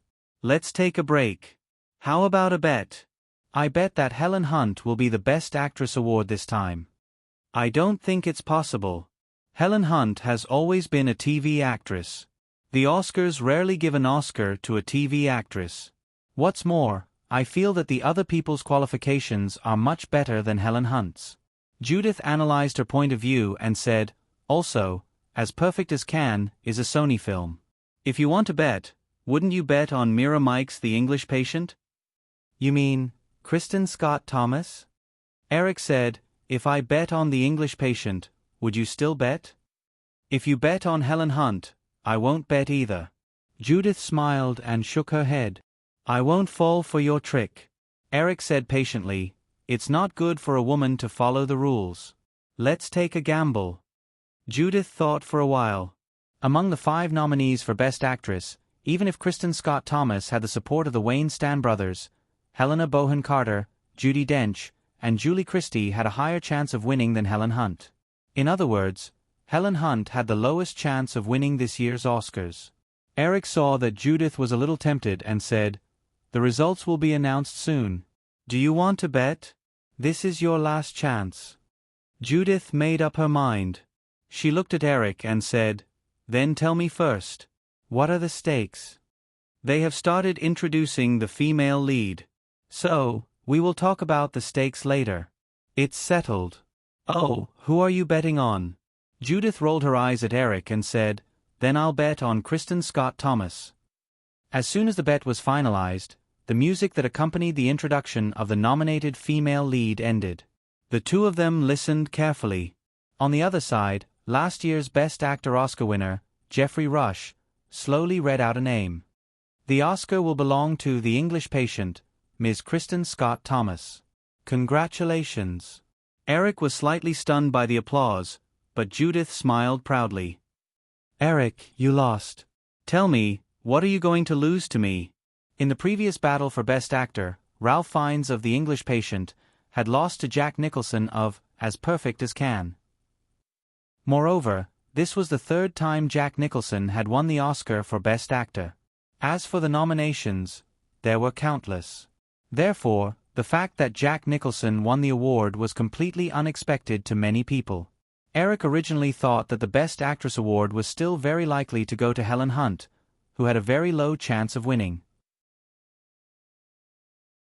After all, As Perfect as Can had the highest box office sales among all the nominated films. As the only successful film after a year of failure, Sony will not be stingy with their PR fees to help As Perfect as Can win more awards. But the result was obvious. Although Sony had lost the Best Actor award, their PR strategy was still far behind the Wayne and Stan brothers. Therefore, the Best Actress award went back to normal, and Helen Hunt was not as popular as before. Eric smiled when he saw Judith's triumphant expression and said, "Well, you can think of a bet yourself. Just don't ask for money. That's too vulgar." "Oh, you brat, I really want you to give me a blank check." Sigh, vulgar woman. Humph, stingy man.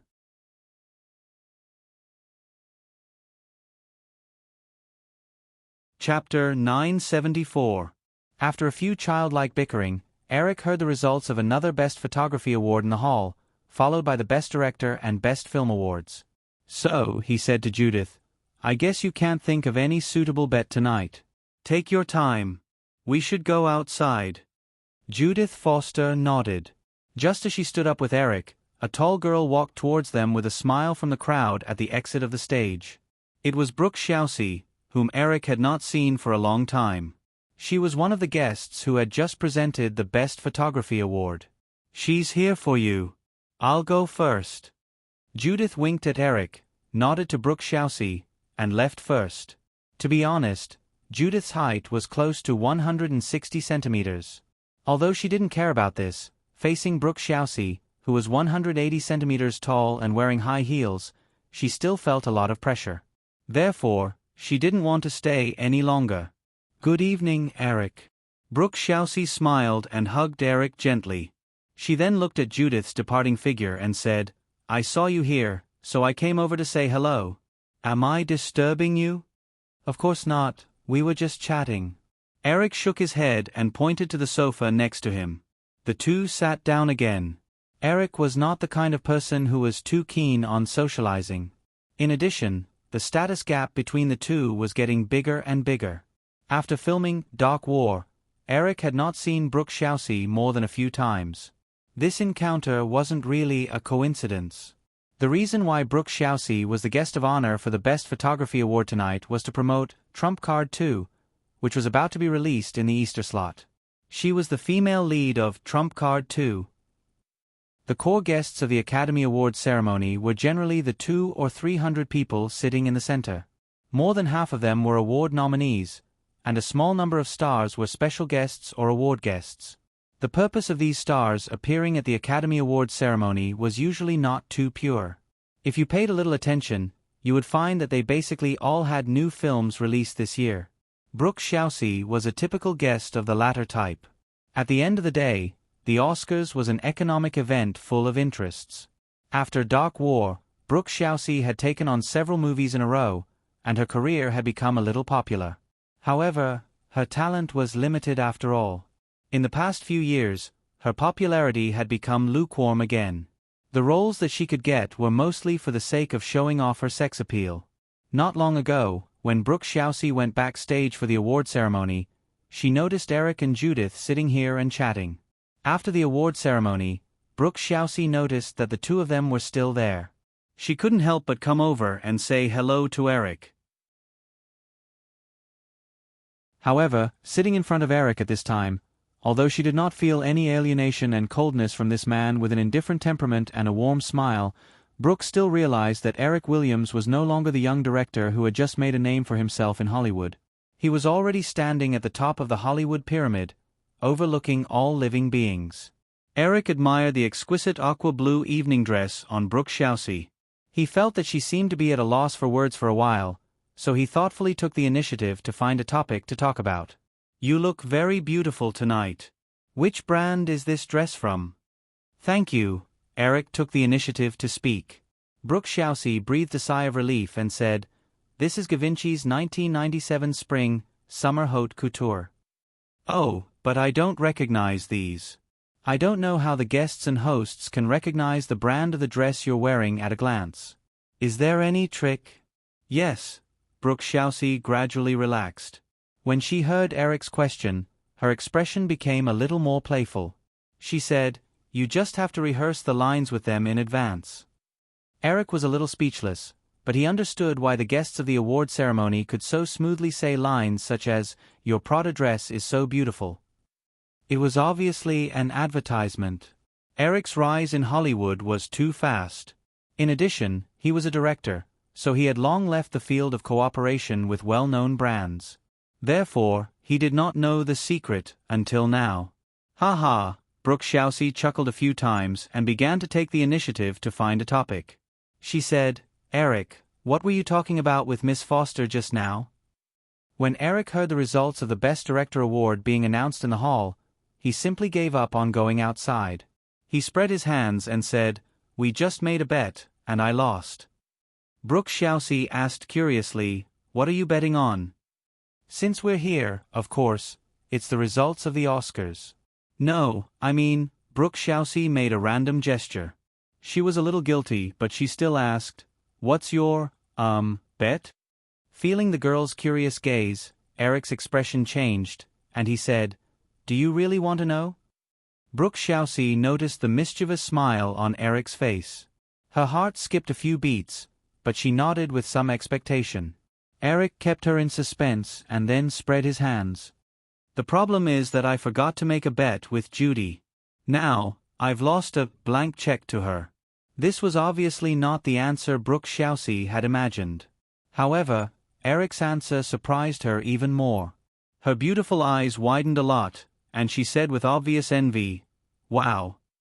In the hall, Anthony Minghella, who won the Best Director award for The English Patient, had already finished his acceptance speech.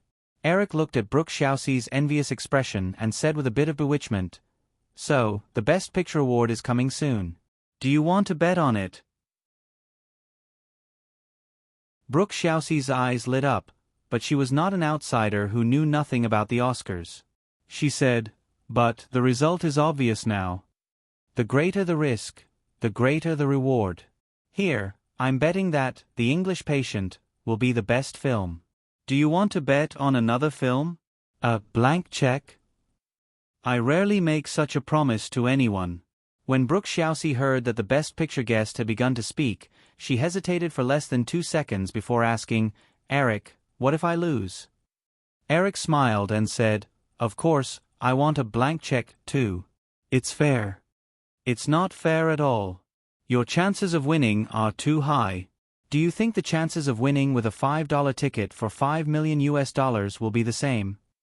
Then, after hesitating for a moment, Brooke Shousey heard that the introduction of the Best Picture award had begun. She nodded decisively and said, "Okay, I'll bet." After this sentence, the award ceremony entered its final moments. Brooke Shousey tilted her head slightly and turned her attention to the hall outside. Eric took a chocolate candy from the plate on the coffee table and leaned back on the sofa in a relaxed manner. Although there are 4 films that will unfortunately fail to be nominated, it is undeniable that they are absolutely excellent films. So, let's see who will be the last lucky one tonight. Francis Ford Coppola's voice faintly sounded. After a pause, his voice sounded again. "The Oscar will belong to The English Patient, Saul Zaentz. Congratulations." There was a burst of applause, and the low expectations were shattered in the blink of an eye. Brooke Shousey's eyes flashed. She glanced at Eric, and no one knew what she was thinking. Eric stood up and said, "Come with me." "Huh?" Brooke Shousey was stunned. Is there a need to be so direct? However, before she could tell whether she didn't want to refuse or didn't dare to refuse, Brooke Shousey involuntarily stood up from the sofa and followed Eric out a few steps.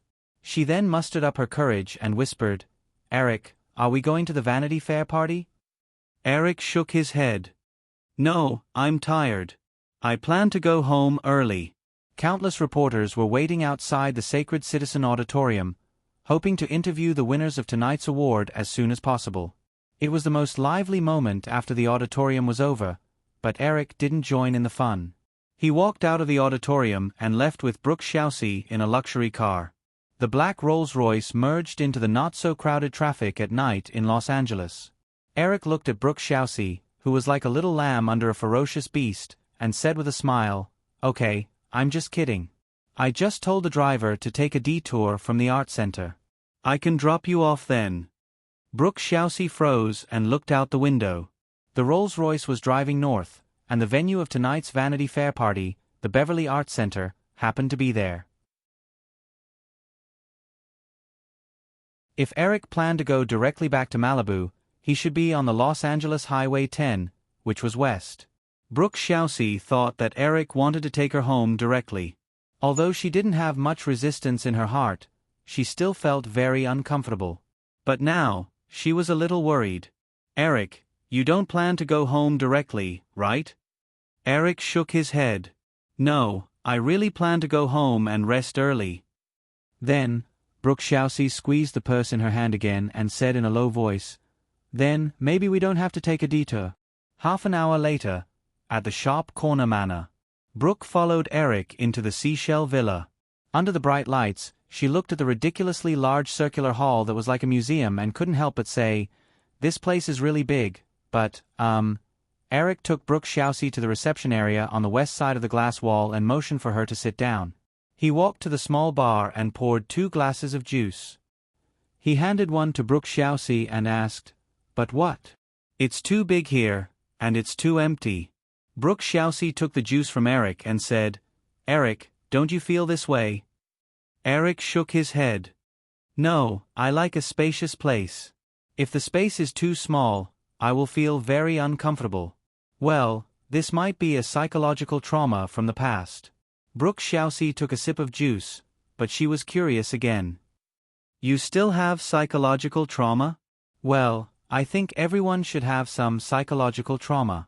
Don't you?" Brooke Shousey thought for a while and seemed to have thought of something, but she just smiled and shook her head. She put down the glass, gently tidied up the dress on her body, looked around, hesitated, and said, "Eric, can you find me a set of clothes to change into? I have to return this dress tomorrow." "You should be fine wearing my clothes, right?" Eric nodded, stood up, and said, "Come with me." Brooke Shousey got up, but she noticed that Eric did not go upstairs or downstairs to the other rooms. Instead, he walked to the entrance of the open-air swimming pool in the west. "Eric, what are we doing here?" After exiting the side door leading to the open-air swimming pool, Brooke Shousey looked around and could not help but walk to the guardrail outside the pool. She leaned on the railing and looked at the dark sea in front of her in the middle of the night. Eric also walked over with Brooke Shousey and said, "There are my clothes in the changing room behind. You can pick them yourself. Or, do you want to swim? There are also swimsuits inside. I can also change the water here into warm water." Okay. Brooke Shousey nodded, but she did not leave immediately. She pointed to the low cliff under their feet and said, "Eric, aren't you afraid that someone will climb up from here?" "I'm afraid. And more than once, someone has tried to climb up from here." Eric nodded and said, "But they didn't succeed." "Why?" Eric did not answer immediately. Instead, he pointed down and said, "Take a closer look." Brooke Shousey poked her head down, but because of the light, it was dark under her feet. She did not find anything special. Eric also looked down, following Brooke Shousey's gaze. He also did not see anything, so he took the initiative to explain, "There are alarms and cameras below. If someone approaches here, even if they dive under the sea, they will be quickly discovered." "Oh." Brooke Shousey nodded. After listening to Eric's explanation, she did not delve into this issue. This kind of security issue was actually very private. If she asked too much, it would seem that she had ulterior motives. She naturally did not have such thoughts, but she also knew that it was better to take the initiative to avoid arousing suspicion. "Then, I'm going to change." Eric looked at Brooke Shousey's back as she walked to the changing room and suddenly remembered a thought from a long time ago. This woman's figure and face were perfect. If she put on a mermaid's tail and put her in the swimming pool, the scene would be very beautiful. Although the nights in Los Angeles in March were not cold, they were definitely not warm either. With these thoughts in mind, Eric also left the railing and walked to the smart console of the swimming pool. He began to adjust the water temperature in the swimming pool.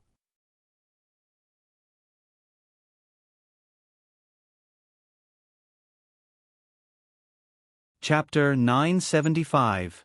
Anti-Theft Post-Chapter. Please subscribe tomorrow. After hesitating for a while in the changing room, Brooke changed into a two-piece bikini and put on a large bathrobe before walking out. The water temperature in the swimming pool had been adjusted, and there was a faint mist on the turquoise water. Under the surrounding lights, it gave people a very psychedelic feeling. Eric was not on the balcony. He should have entered the villa. Brooke looked into the glass door a few times, but she did not find Eric. She sat down by the pool and tested the water temperature. It was very warm, so she took off her bathrobe and slowly slid into the water. The swimming pool was very large. Brooke swam around the pool happily and returned to the water. When she poked her head out, Eric had already appeared again. He stood by the pool with appreciation in his eyes.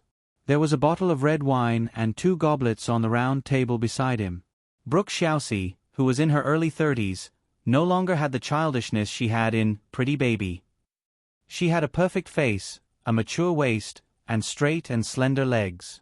All of them exuded the most seductive charm of a woman.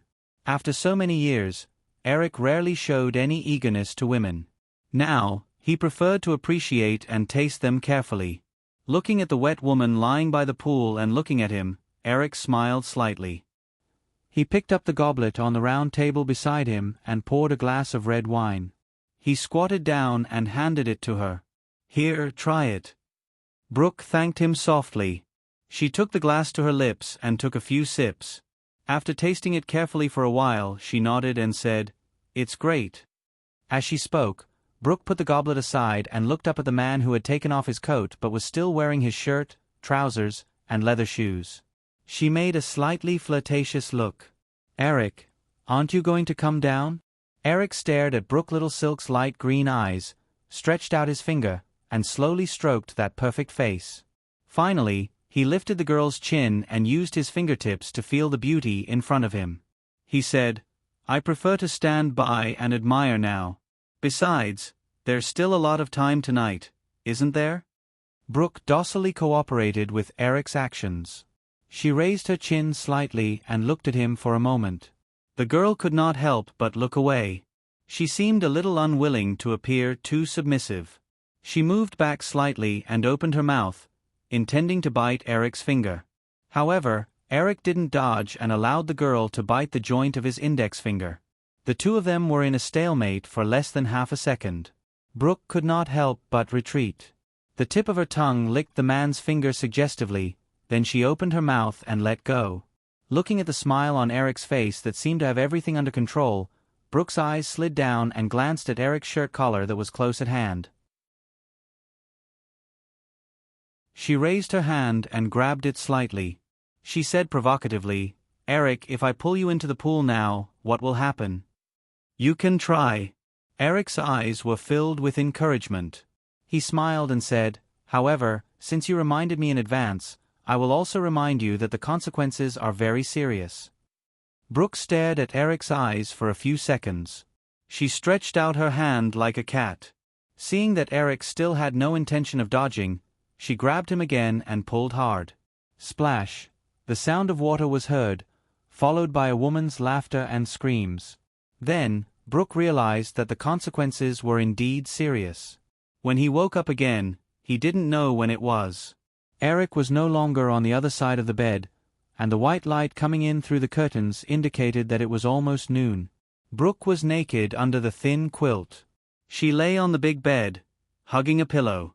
Her waist moved slightly, but she could still feel the slight discomfort under her body. She opened her mouth and bit the pillow. She did not want to move anymore.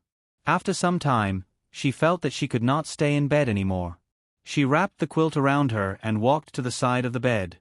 She looked around but did not know how to open the curtains around her. So, she reached out a hand and grabbed the edge of the curtain and pulled it to the side. This action seemed to have triggered some kind of switch. With a slight sound, the curtains all around slowly opened, and the incomparably bright spring sunlight rushed to fill the entire bedroom. Brooke narrowed her eyes and took a step back. When she opened her eyes again, she saw the blue scenery outside the floor-to-ceiling window. It was beautiful. She stood there in a daze for a long time before she reluctantly looked away. She knew that she had no hope of owning such a house in her life. Most people in the world would not be able to own such a house in their lives. When she returned to the big bed again, Brooke found a set of clothes and a pair of shoes neatly stacked on the bedside table. Although it was simple, it was very complete. A white Victoria's Secret suit and a white women's shirt. The labels had been carefully cut off, so she could not tell what brand it was. There was also a pair of CK jeans, the kind she had once endorsed, and a pair of black Manolo Blahnik high heels that were very popular in the city. She picked up the Victoria's Secret suit and looked at the size. She could not help but laugh. That guy really knew a lot about a woman's body. The electronic watch next to the clothes showed that it was already 10:55. She did not dawdle any longer. She quickly put on her clothes, pushed the door open, and walked out of the master bedroom. The lighting in the villa was obviously very good. Although the circular corridor on the second floor was not lit, it was still very bright.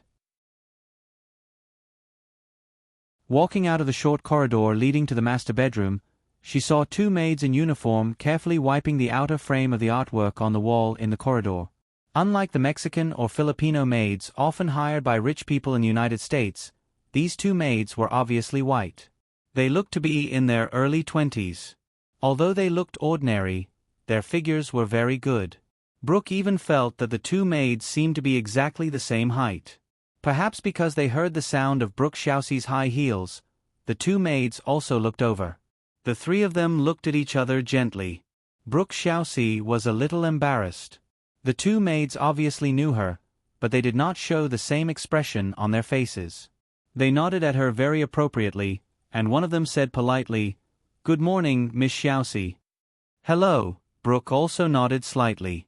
She wanted to walk away, but she stopped and asked, is Eric home?" "Mr. Williams went to work in the morning. You can go downstairs. Miss Sokoloff is waiting for you downstairs." Brooke nodded. She felt a little strange about the surname, Sokoloff. It seemed to be Russian. She did not ask any more questions and walked downstairs. Today was probably the time to clean the villa. When she walked downstairs, Brooke saw 5 or 6 maids busy around in an orderly manner. Moreover, after taking a few more glances, Brooke confirmed her judgment just now. The height of these maids was really exactly the same. It seemed that their employer had some perfectionist tendencies. It turned out that there were so many people in this manner. Thinking of how she told Eric last night that this villa was empty, Brooke could not help but laugh at herself. After asking a maid not far away, Brooke Scholes walked to the kitchen and found the Miss Sokoloff that the maid had just mentioned, or rather, 2 identical Miss Sokoloffs. The twins were wearing identical black suits. One of them was holding a folder in her hand and was seriously recording something, while the other was tidying up the silverware that had just been washed with the maid. Seeing Brooke come in, the elder sister, Natasha, put down the folder in her hand and walked towards her. "Miss Shousey, you're awake." Hello." Along the way, Brooke felt a little uncomfortable all over, as if she had mistakenly entered a world that she should not have entered at all. Excuse me, is Eric here?" Although she already knew that Eric had gone to work, Brooke still could not help but ask, as if Eric was some kind of support in her heart. "Master has gone to work. When he left, he said that if you are free at noon, he would be happy to invite you to lunch at Firefly Studios. If you have other things to do, the driver can take you to where you want to go," Natasha said as she raised her hand to look at her watch, then looked up at Brooke Shousey and said, "Master will start his lunch break at 12 o'clock. "Miss Shousey, what do you think?" Hearing Natasha's natural tone calling Eric by a certain title, Brooke Shousey felt even more uncomfortable. She raised her hand and made a meaningless gesture, saying, "I'll go to Firefly Studios." Natasha nodded and said, Please come with me, Miss Xiaoxi. I'll ask the driver to take you there. Brooke Xiaoxi followed Natasha for a few steps before she remembered something else. She quickly asked, Miss Sokolov. Natasha stopped again. Just call me Natasha, Miss Xiaoxi. Is there anything else? Brooke Xiaoxi said, I came here last night. I need to take it with me. After saying these words, Brooke Xiaoxi was a little embarrassed. If it was just her daily clothes, she would definitely not say anything at this time. She would not care if others threw it away like garbage. However, the Givenchy haute couture suit she wore to the Oscar ceremony last night was rented. Women's haute couture dresses were much more expensive than men's haute couture suits. Even an A-list actress would not easily buy a haute couture suit that cost more than $100,000. Unlike the Mexican or Filipino maids often hired by rich people in the United States, these two maids were obviously white and looked to be in their early 20s. Although they looked ordinary, their figures were very good. Brooke Xiaoxi even felt that the two maids seemed to be exactly the same height. Perhaps because they heard the sound of Brooke Xiaoxi's high heels, the two maids also looked over. The three of them looked at each other gently. Brooke Xiaoxi was a little embarrassed. The two maids obviously knew her, but they did not show the same expression on their faces. They nodded at her very appropriately, and one of them said politely, Good morning, Miss Xiaoxi. Hello. Brooke Xiaoxi also nodded slightly. She wanted to walk away, but stopped and asked, is Eric at home? Mr. Williams went to work this morning. You can go downstairs. Miss Sokolov is waiting for you downstairs. Brooke Xiaoxi nodded. She felt a little strange about the surname, Sokolov. It seemed to be Russian. She did not ask much and walked downstairs. Today was probably the time to clean the villa. When she walked downstairs, Brooke Xiaoxi saw 5 or 6 maids busy around in an orderly manner. Moreover, after taking a few more glances, Brooke Xiaoxi confirmed her judgment just now. The height of these maids was really exactly the same. It seemed that their employer had some perfectionist tendencies.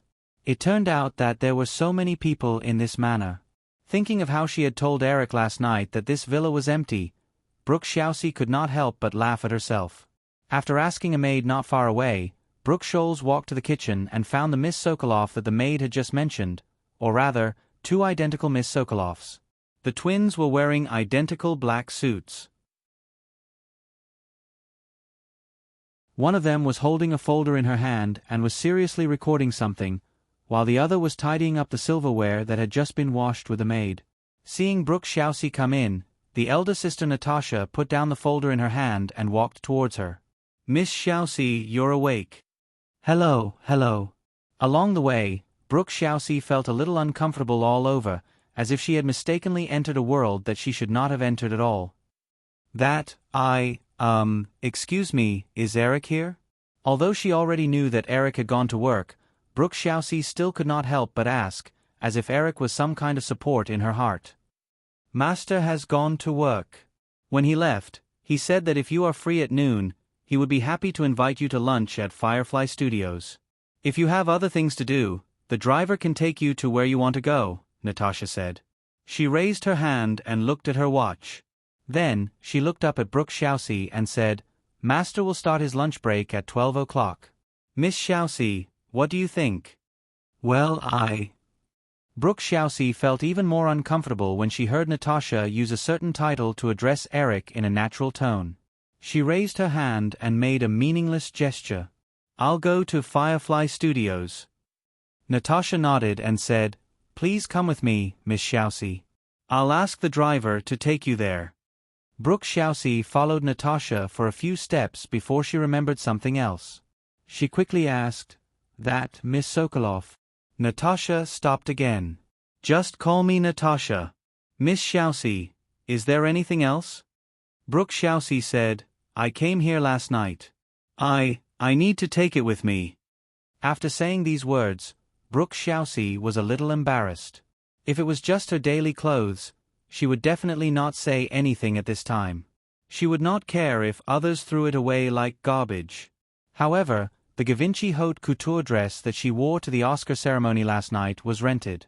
A women's haute couture dress was much more expensive than a men's haute couture suit. Even an A-list actress would not easily buy a haute couture dress that cost more than $100,000.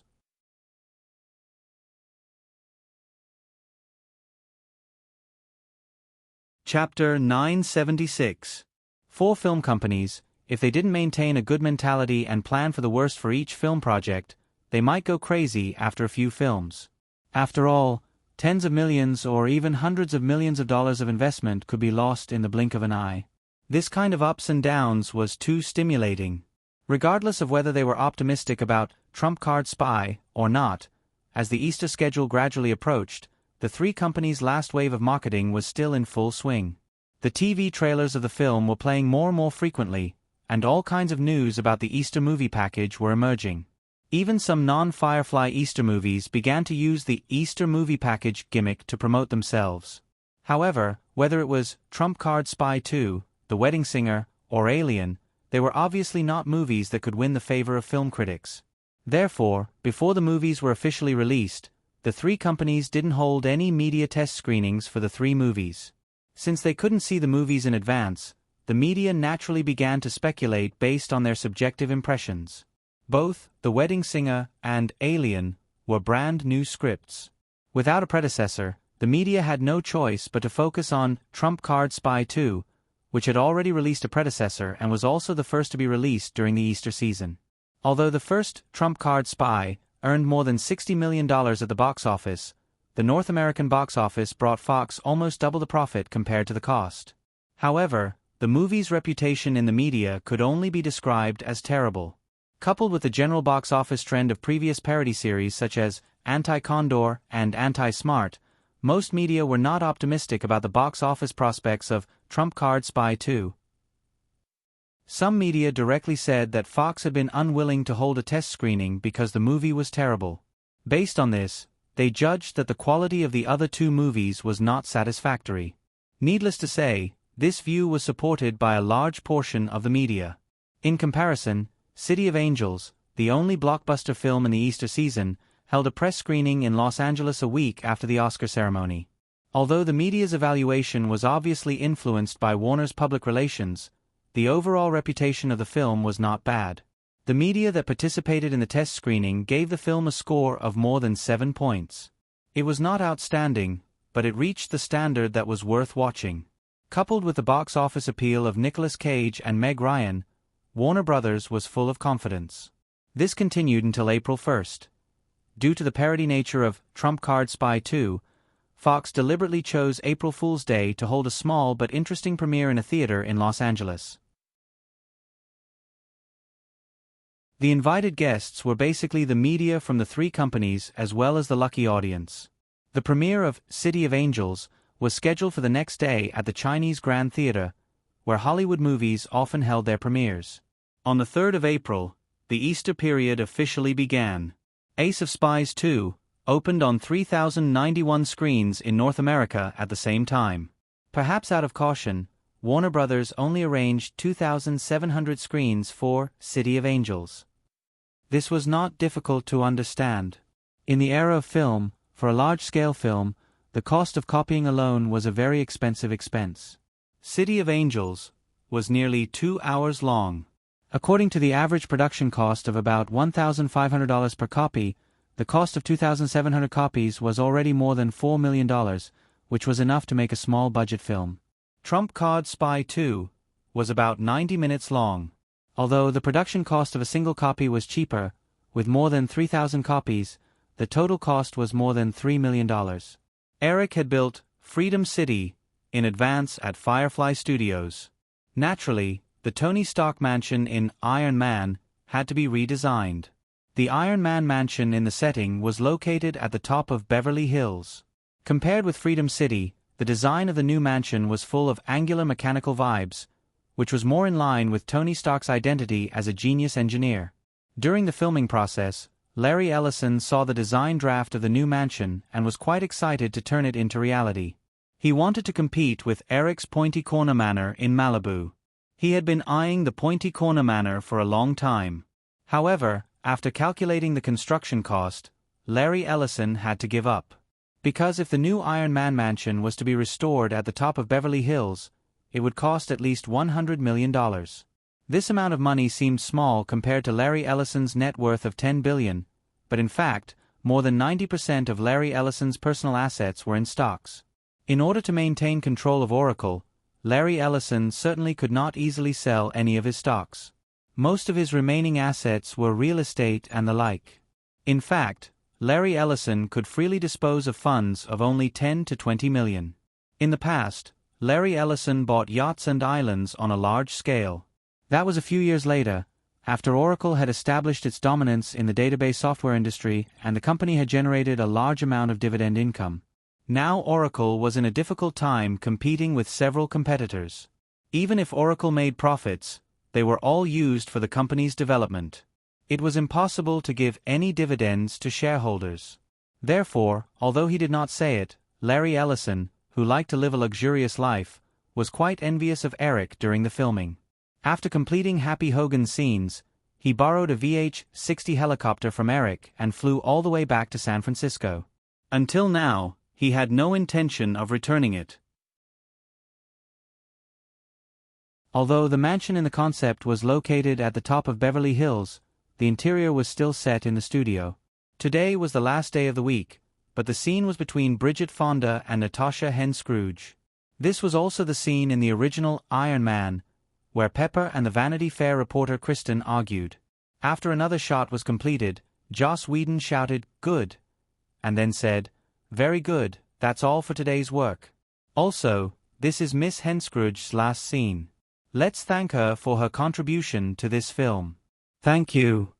Joss Whedon took the lead and applauded. All the staff around him also put down their work and applauded.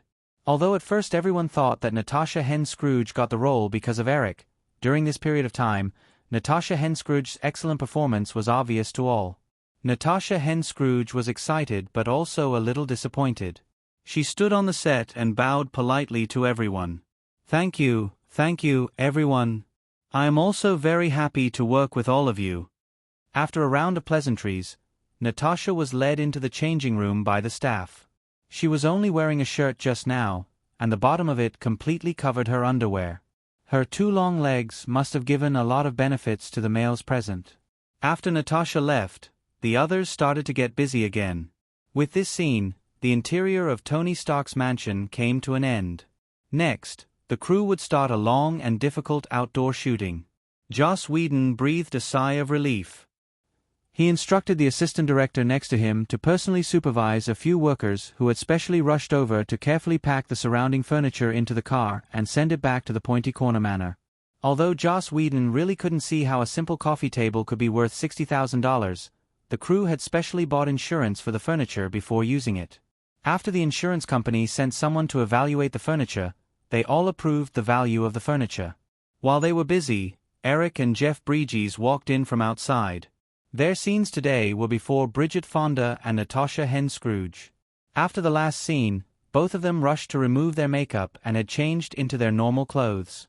After talking with Joss Whedon about the filming schedule for next week, Bridget Fonda and Natasha Hen Scrooge walked over and greeted them together. After talking about business, Jeff Bridges said goodbye and left. Joss Whedon had other things to do and also left, but the two women stayed. Bridget Fonda finally found an opportunity and asked, "Eric, are you free tomorrow?"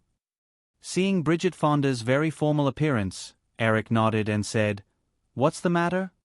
"Tomorrow night, Coppola's house is hosting a party. Sophia, you remember her, right?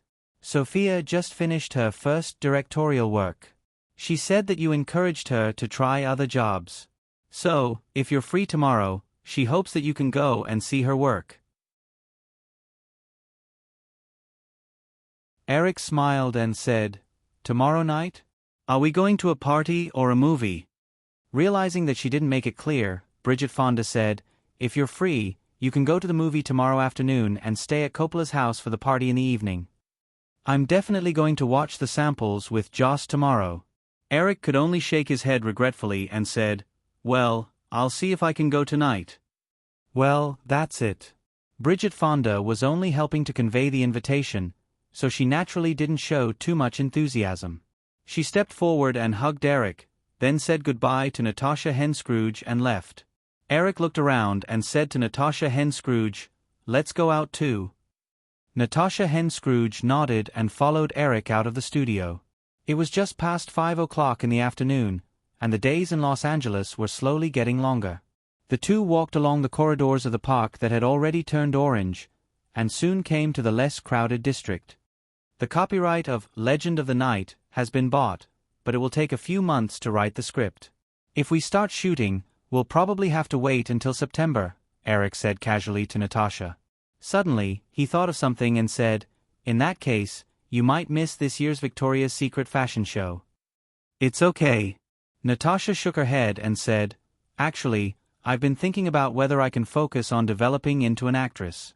"Eric, do you think it's okay?" In the past 2 years, the Victoria's Secret Army had sped up the pace of replacement. Natasha Scrooge was 24 years old this year. Compared to Cindy and the others, she was naturally very young. However, she also knew that she was not one of the few supermodels that Victoria's Secret had focused on grooming. It was impossible for her to stay on the Victoria's Secret stage for a long time. Moreover, whether it was professional life or personal income, a model was far from being comparable to a movie star. Eric nodded and said, "Of course, when Iron Man is released next year, you'll be considered half a step into Hollywood. As long as Legend of the Night is successful, you'll almost be able to enter the B-list. Whether a Hollywood actress can advance to the A-list actually requires a lot of luck. However, as long as you can stabilize your position in the B-list, you won't lack film contracts in the future. Oh, speaking of which, Hollywood's demand for vases is very strong, not to mention such a beautiful vase like you." Natasha smiled. She was not offended by Eric calling her a vase. She still knew her place. Although there were also very beautiful A-list actresses in Hollywood, such as Nicole Kidman, her acting skills were really much better than Natasha's. As long as she could gain a foothold in Hollywood, Natasha would be very satisfied. "Eric, actually, I hope to have the opportunity to work with you." Eric pointed at the studio behind him and said, "Haven't we been working together recently? I mean, acting in, your movie." Natasha finished her sentence without much confidence. She wanted to back out and said, "Am I being too whimsical?" "Of course not." Eric shook his head and said with a smile, "If there's a chance in the future, I'll definitely invite you. This is not a perfunctory invitation. The key is that you really need to meet the right role. Moreover, strictly speaking, there's still a lot of hope for us to work together in the future. Everyone knows that I've always been shooting commercial films. These kinds of films don't have very strict requirements for acting skills." Although she knew that the chances of them working together in the future were extremely slim even if Eric said so, Natasha was still very happy. She said, "Then I'll wait. By the way, Eric, do you have any plans tonight?" "Watch a movie. I've already booked a luxurious screening room." Eric nodded and then looked at Natasha. "So, Miss Henstridge, may I have the honor of inviting you along?" Natasha did not even have the intention to ask what movie it was. She nodded and said, "Of course."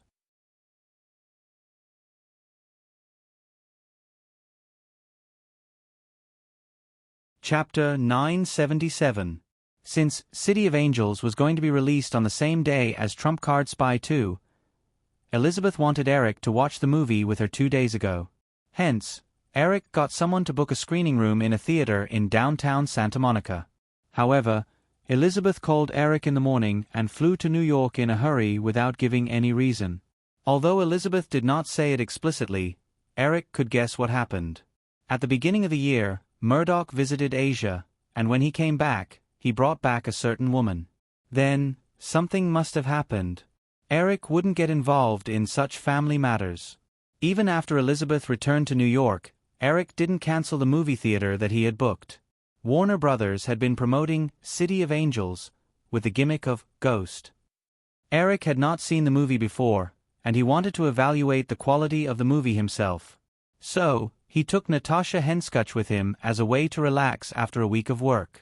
After leaving Firefly Studios, the two had dinner at the nearby Venice Beach, and then rushed to the theater.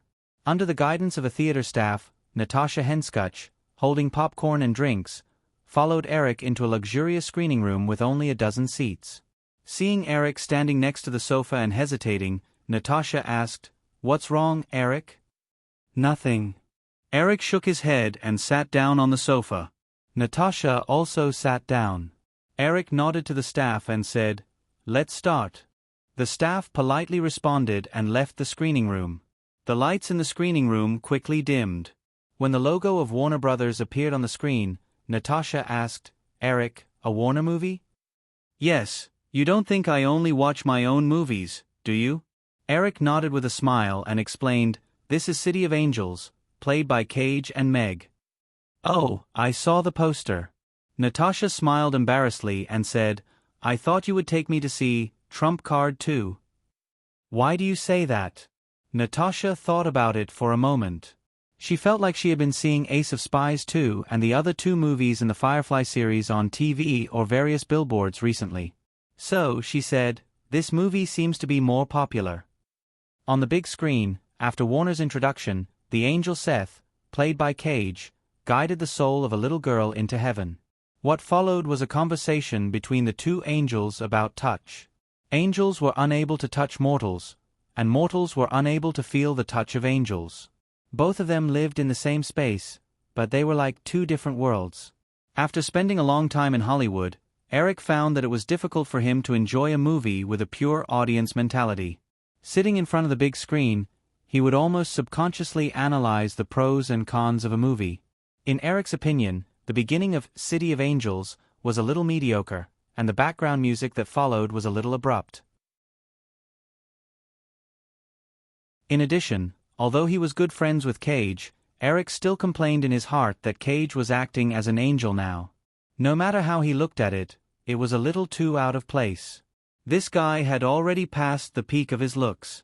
His hairline was like the receding tide of the sea. He was no longer as handsome as he was in Alluring Moonlight 10 years ago. After that, the plot and narrative of the movie seemed a little chaotic and rushed. After watching for about 20 minutes, Eric was completely relieved. At least, City of Angels would definitely not pose any threat to the three movies in the Firefly series. While Eric was watching City of Angels with Natasha Henskutch, in Chicago, Central America, the resident film critic of the Chicago Tribune, Michael Wilmington, also bought a ticket to the screening of Trump Card 2. If it were not for the fact that he had to submit a film review of Trump Card 2 to the Chicago Tribune, Michael Wilmington would never buy a ticket to watch such a parody movie. He had always preferred literary films. Moreover, Michael Wilmington was not in a good mood today. During the day, he watched City of Angels with high expectations, but the result was only disappointment. In the early stages of the promotion process, Warner Brothers wanted to create another romantic film like Ghost. However, after watching City of Angels, Michael Wilmington's evaluation of the film could only be described with one word: mediocre. Whether it was the lackluster script or the deliberately created tragic ending, it made people feel very uncomfortable. As for the idea of angel and mortal, this idea was definitely not considered innovative in Hollywood after Ghost. Back in the day, Cage in Ghost and Meg Ryan in When Harry Met Sally were so amazing. But now, Michael Wilmington felt that City of Angels did not show the charm of the two A-list Hollywood stars at all. This was definitely a great waste. Michael Wilmington didn't buy any snacks like popcorn, nor did he bring his laptop. He found a random seat in the theater and sat down. He was already prejudiced, so he didn't take Trump Card 2 seriously. As for the film review he wanted to submit, he could just write it later. Before the lights dimmed, Michael Wilmington looked around. Although it was in the bustling downtown of Chicago, more than 80% of the people in the screening hall, which could accommodate about 200 people, surprised Michael Wilmington slightly. However, thinking of the large-scale promotion by Firefly, Fox, and MGM, Michael Wilmington was relieved. As a film critic, he naturally understood the film industry very well. In recent years, advertising and marketing had become more and more important in the film industry. Correspondingly, the release cycle of movies had become shorter and shorter. Most commercial films recovered more than 70% of the total box office in North America in the first 4 weeks of the movie's release. Because of this change, there were fewer and fewer cases of box office miracles relying on word of mouth in the past few years. The threshold for Hollywood film production had also become higher and higher. Many people felt that this development trend would eventually even kill the newly revitalized Hollywood film industry. However, this industry trend was obviously not something that could be easily changed. As he was thinking about these things, Trump Card 2 in the screening hall had already begun. The beautiful heroine of the first film, Elizabeth Hurley, still made a cameo appearance at the beginning. She turned into a female robot and knocked Mike Myers out of the hotel room naked and ran around everywhere. Here, the movie still used the comical blocking technique from the first movie. All kinds of disgusting positions made the audience in the theater burst into laughter. As a film critic who had seen countless films, Michael Wilmington knew all kinds of parodies in movies like the back of his hand. However, the instinctive disgust in his heart made it difficult for him to feel anything about this film. After watching the movie patiently for dozens of minutes, Michael Wilmington was considering whether or not he should leave early. At this time, a continuous spoof scene in the movie where the female lead kept taking out all kinds of small things from the male lead caused a series of laughter to erupt in the theater again. Michael Wilmington looked around and recalled the dozens of minutes that had just passed. It seemed that on average, there was a burst of laughter in the theater every 2 or 3 minutes. Suddenly giving up the idea of leaving early, Michael Wilmington sat in his seat with peace of mind. However, his attention was no longer on the screen. Instead, he paid attention to the audience around him. The continuous laughter lasted for 90 minutes. Even when the closing credits appeared, the audience did not immediately get up and leave because the accompanying highlights on the closing credits were still hilarious. Haha, it's so funny. Maybe we can find time to watch it again. Brooke Shousey is still so hot. Peter and the others didn't watch this movie together. It's definitely a mistake. That scene was so funny. I don't know if it will really show during the shooting. Mike Myers is AF * King Genius. Walking out of the theater with the crowd, Michael Wilmington listened to the comments around him. He was also thoughtful. It was still difficult for him to give any positive comments to this film. Compared to the first film, this time it was just a lot of old jokes. However, to make the audience laugh, at least it was better than a film like City of Angels that made people feel awkward. When he got home, Michael Wilmington turned on his laptop and was about to write a review of Trump Card Spy 2 when he remembered something. He closed the document, opened the browser, and logged into the film section of Yahoo. After he found the page of Trump Card Spy 2, Michael Wilmington glanced at the general review of the film. Yahoo Movies' film review system was quite novel in the eyes of many people. It was divided into professional film review ratings and general audience ratings. Everyone knew that Yahoo was actually an online media platform for the Firefly system. Therefore, the fairness of this portal had always been questioned. The critic rating of Trump Card Spy 2 was only 5.1. In Michael Wilmington's opinion, this might be a bit high. Because it was a new media, many of the more famous film critics did not enter Yahoo Movies. Michael Wilmington also received an invitation from Yahoo Movies, but he also did not enter. Yahoo Movies' professional film critics were either part of Firefly's internal media, or they weren't very famous. In Michael Wilmington's opinion, it was impossible for these people to give a film a rating without prejudice. Looking at the back, the general audience rating of Trump Card Spy 2, Yahoo Movies called it the Popcorn Index, was as high as 7.6. Even though he had expected it in the screening room, Michael Wilmington still felt that this number was a bit high. If he were to give a rating, the film's professional rating would only be 3. As for the so-called Popcorn Index, he could only give a passing rating of 6. Looking at the rating of City of Angels, the critic rating was 6.3, just passing. However, the Popcorn Index was lower than that of Trump Card Spy 2, only 7.3. Although he did not like City of Angels, Michael Wilmington felt that the so-called Popcorn Index of City of Angels should not be lower than a vulgar prank like Trump Card Spy 2. Questioning the fairness of Yahoo movies, Michael Wilmington did not feel that there was anything wrong with his own prejudice. Therefore, he found a few other film review websites. Although the ratings of these websites were obviously different, the overall trend of the reviews was basically the same. Film critics did not like Trump Card Spy 2 and reluctantly approved of City of Angels, but the general audience obviously preferred Trump Card Spy 2 and did not like City of Angels. From the beginning of the movie, the situation of film critics leading the word of mouth of a movie had not changed in North America. This was also the source of Michael Wilmington's sense of superiority when facing Trump Card Spy 2. However, at this time, after looking at a few film websites, Michael Wilmington suddenly felt a faint threat. How could ordinary people lead the word of mouth of a movie? This was completely destroying the livelihood of traditional film critics. Because of this instinctive disgust and vigilance, Michael Wilmington's sense of identity with Trump Card Spy 2 disappeared.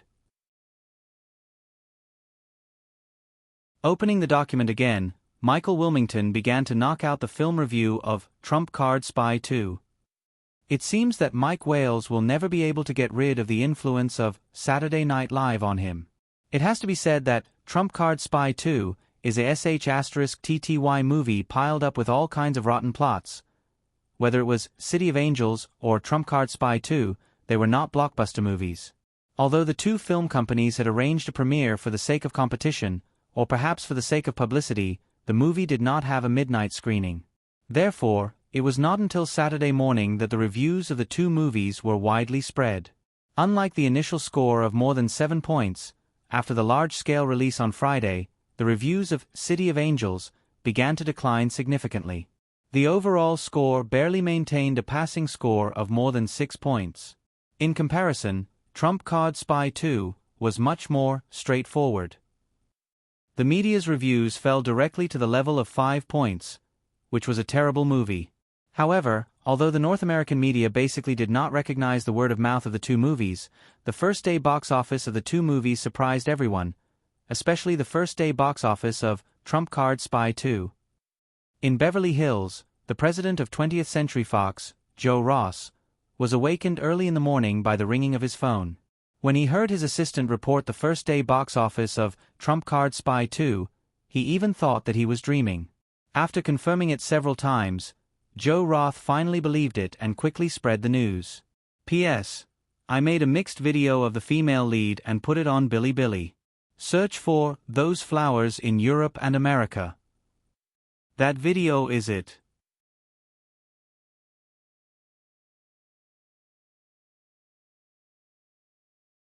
Chapter 978.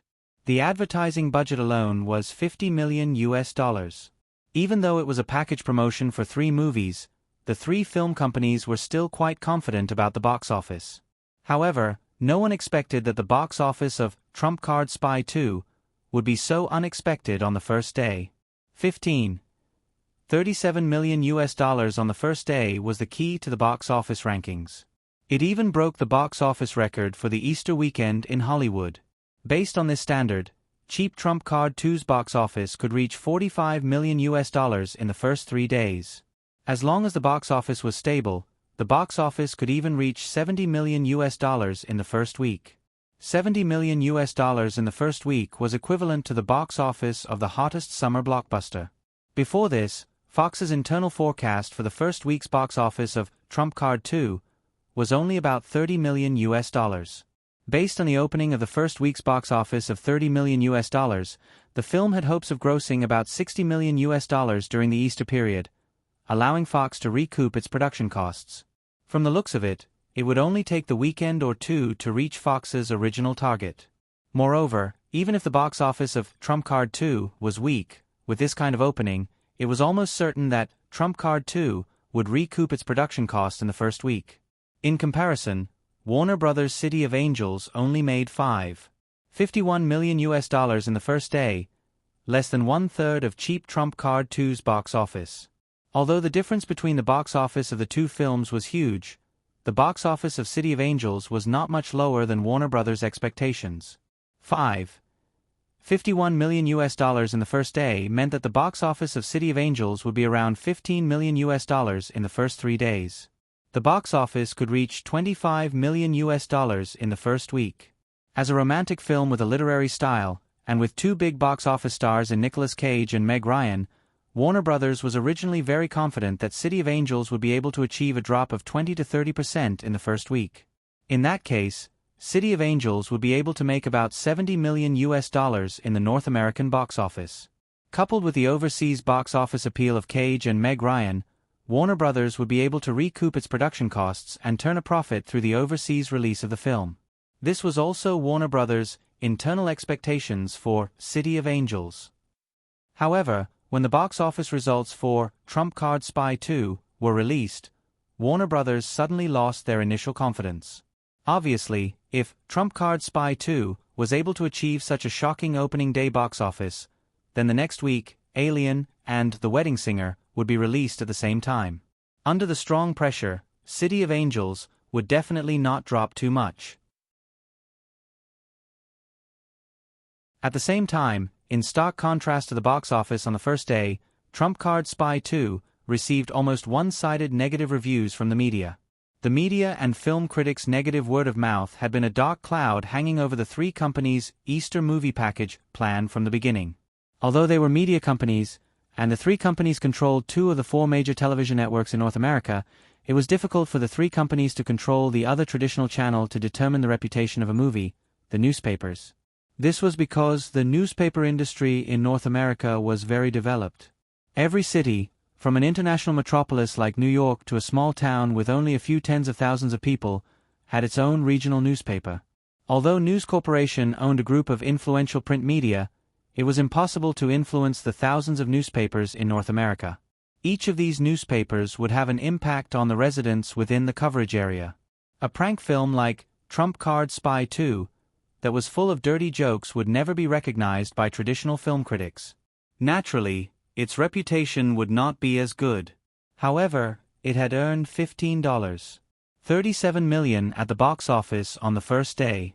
Whether it was Fox or Firefly, they would not let the traditional media's negative reviews affect the film's subsequent box office curve. Due to the mess in her family, Elizabeth, who had gradually taken over the film business of 20th Century Fox, flew back to New York. The president of the company, Joe Ross, was not careless. On Saturday morning, when he saw the box office of Trump Card Spy 2 on the first day, he immediately gathered the executives of Fox's distribution department to discuss the follow-up marketing strategy for Trump Card Spy 2. At the same time, Joe Ross naturally did not forget to invite Eric.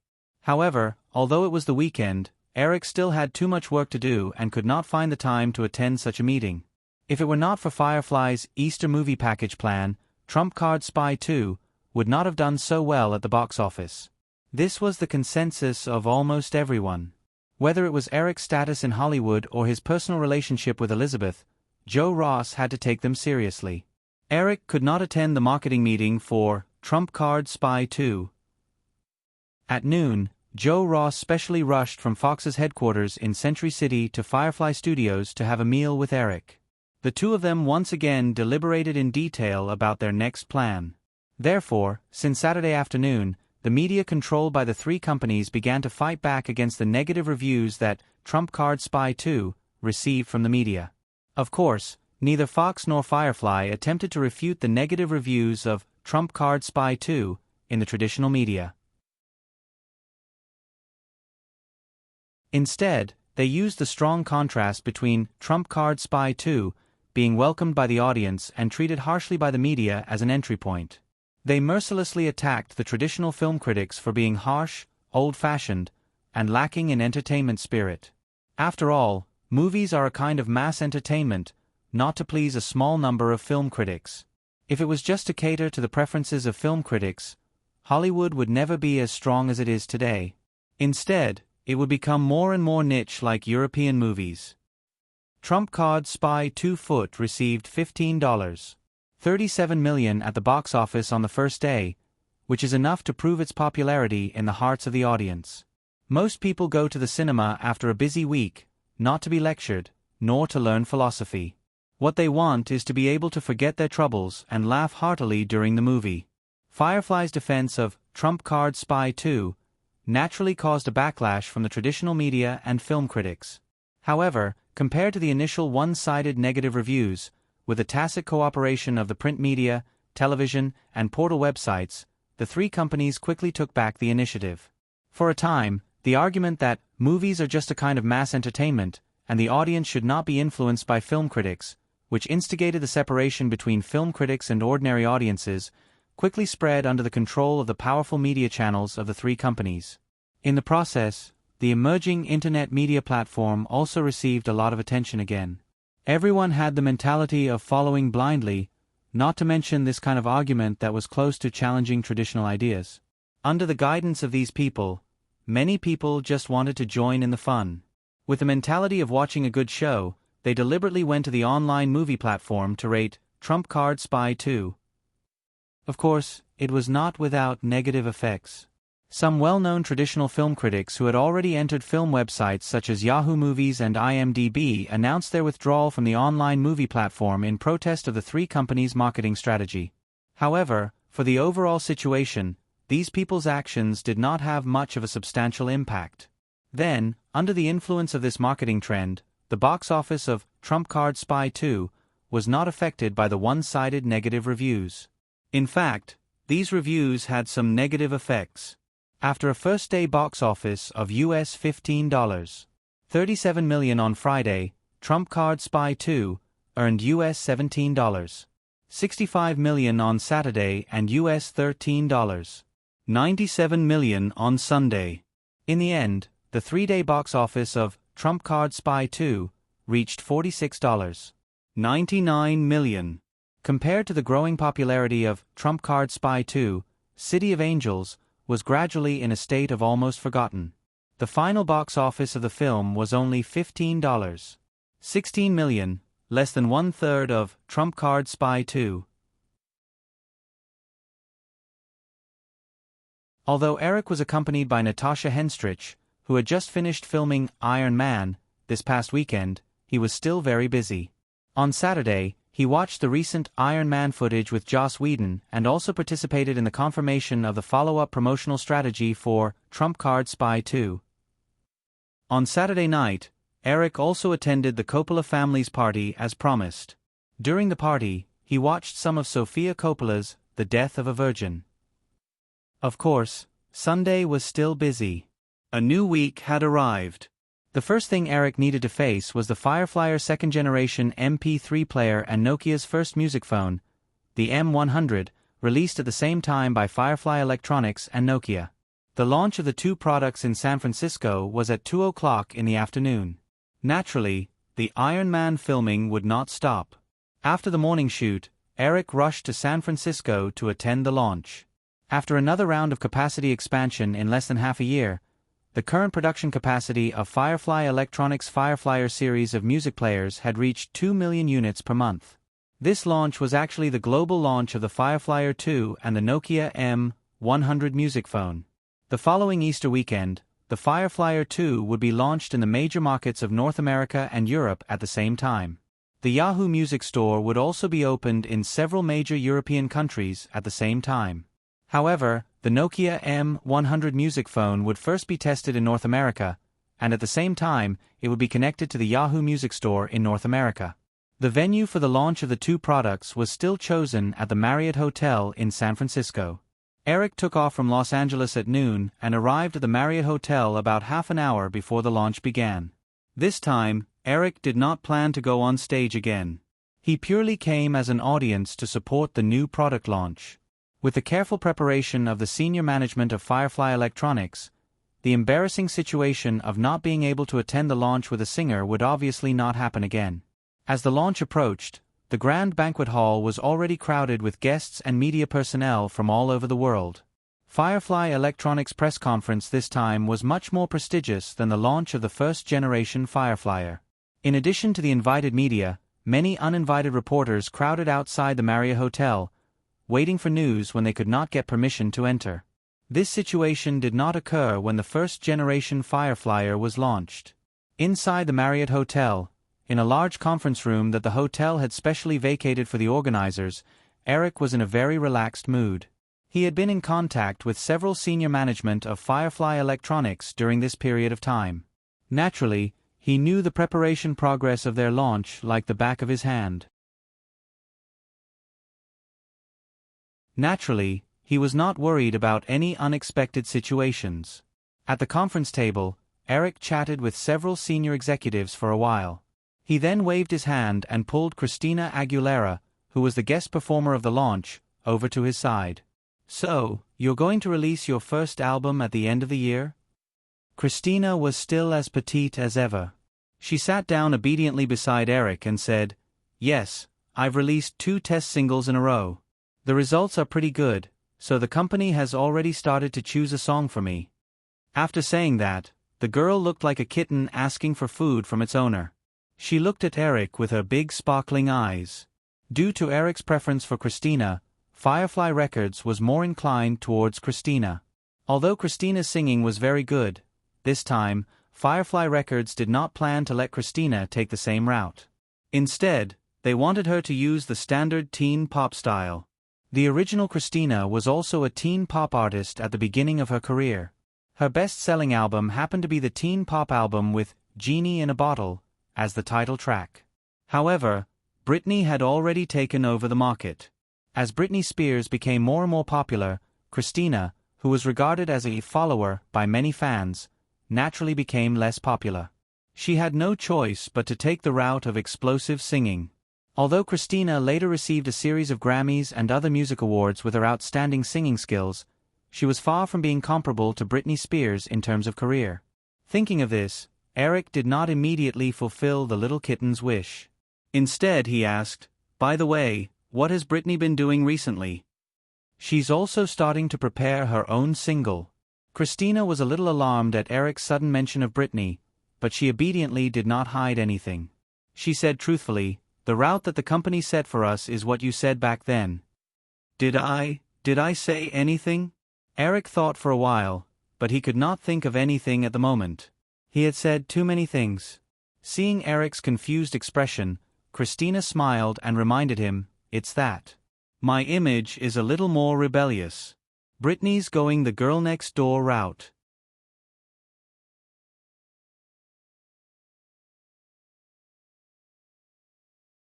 Chapter 979. With Christina's reminder, Eric remembered that he did have such thoughts before. However, he did not have the energy to pay attention to these things now.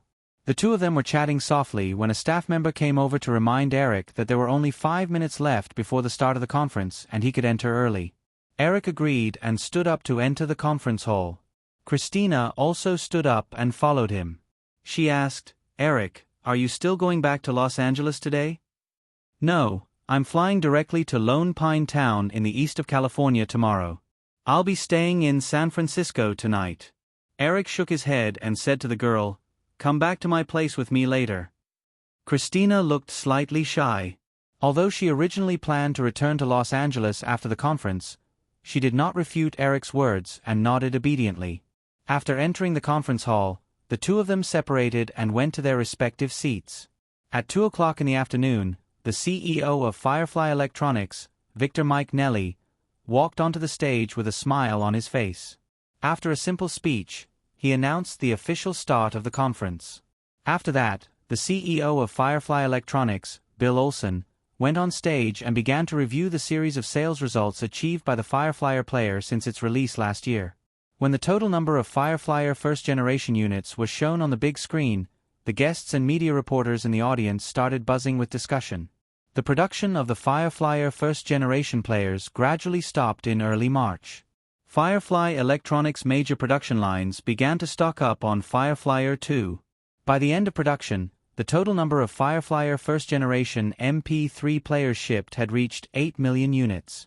The reason why this number attracted the attention of the audience was because according to the information released by Firefly Electronics at the beginning of the year, the total number of Fireflyer first-generation units shipped last year was only 3.95 million. This year was only the first quarter. In less than a quarter, the total number of Fireflyer players shipped exceeded the total number of units shipped last year. Of course, the production capacity of the Firefly player last year had been limited by various aspects. However, such a terrifying sales growth rate still amazed everyone. According to this set of shipment data, Firefly Electronics' total number of units shipped this year would easily exceed 20 million units. Currently, the portable music player market in North America was about 30 million units, and the global portable music player market was only 80 million units. Obviously, in just 2 years, the Firefly player's market share in the global portable music player market had reached 25%. More importantly, if this trend continued, the Firefly player was destined to revolutionize the portable music player market. On the stage, Bill Olson continued to demonstrate how the Firefly player would promote the USB port, CD drive, online payment, and other hardware and software industries. The audience, especially the media reporters, had a series of questions in their minds. Would Firefly Electronics continue to hold the full set of patents for MP3 players? How would Firefly Electronics deal with the possible monopoly problem it might face? Did Firefly Electronics consider the impact of the Firefly player on the traditional recording industry? And so on and so forth. However, according to previous information, this press conference did not have a media Q&A session. With this in mind, some of the reporters took advantage of the time when Bill Olson finished his speech and Backstreet Boys went on stage to perform a new song. They began to contact their superiors through their mobile phones, trying to get the opportunity to interview the senior management of Firefly Electronics in private. In the next few sessions, Victor Mike Nelly and several senior executives from Yahoo and Nokia went on stage to show the second-generation Firefly player, the latest version of Yahoo Music Box software, the Nokia M100 music phone, and other products. During this time, there were still a few guest performers. 2 hours later, Victor McNally and a vice president of Nokia went on stage again and announced the pricing information of the most popular products. Only then did the conference come to an end. After the press conference ended, Eric wanted to go back to his residence in Atherton, Palo Alto, but Victor Mike Nelly and the others dragged him to Firefly Electronics headquarters. In a small conference room in Firefly Electronics headquarters, Victor Mike Nelly asked after the secretary served them coffee, "Eric, have you been paying attention to Microsoft's anti-monopoly case recently?" For the past few years, the media had almost never stopped reporting on Microsoft's anti-monopoly investigation. As time passed, as long as it did not affect their personal interests, no one would pay attention to it. Eric shook his head honestly. He definitely did not have the time to pay attention to it during this period. Victor Mike Nelly did not beat around the bush and directly introduced the current situation. The Federal Department of Justice last week filed charges against Microsoft for bundling their Windows operating system with their video player, Office, and other software. The investigation may also involve Yahoo and Microsoft's Yahoo browser. Because Yahoo browser's version and functions on the Windows system are always prioritized over other operating systems, the Department of Justice said this behavior constitutes unfair competition. In fact, Microsoft's monopolistic behavior was far from just bundling their software. They also signed exclusivity agreements with PC manufacturers to exclude other operating systems. They used rebates to forcefully promote Microsoft's operating system and software. They formed an alliance with Intel and other hardware manufacturers to exclude competitors, and so on. These behaviors were actually more serious than bundling software, but Microsoft managed to avoid them time and time again. At most, they only had to pay some fines. As an operating system that had formed a natural monopoly, no one had a way to completely solve these problems. Therefore, Eric was not worried about what Victor Mike Nelly said about Yahoo's browser being investigated. Chris and Yahoo's management did not even tell him about this. Obviously, they were not worried at all. When they reached the cooperation agreement, both parties had already thought of an excuse in advance. This was a product development problem, and Yahoo had no obligation to provide the latest products for all operating systems at the same time. They could only lean toward the operating system with a higher market share. Eric smiled and shook his head. He looked at Victor Mike Nelly and the others and said, "I'm sure everyone knows that this incident will not affect us. So, why don't you just tell me what you think?" Victor Mike Nelly was a little embarrassed when Eric pointed out their ulterior motives. Bill Olson continued, It's like this, Eric. Have you thought about this? If Yahoo were to release the iOS mobile operating system in the future, and they will release all kinds of mobile applications at the same time, then Yahoo will face a more serious software bundling problem than Microsoft. Eric immediately understood. It seems like you all still want to get back the development rights for this operating system? Bill Olson nodded. Eric, we all feel that this will be more beneficial for the development of the tablet PC.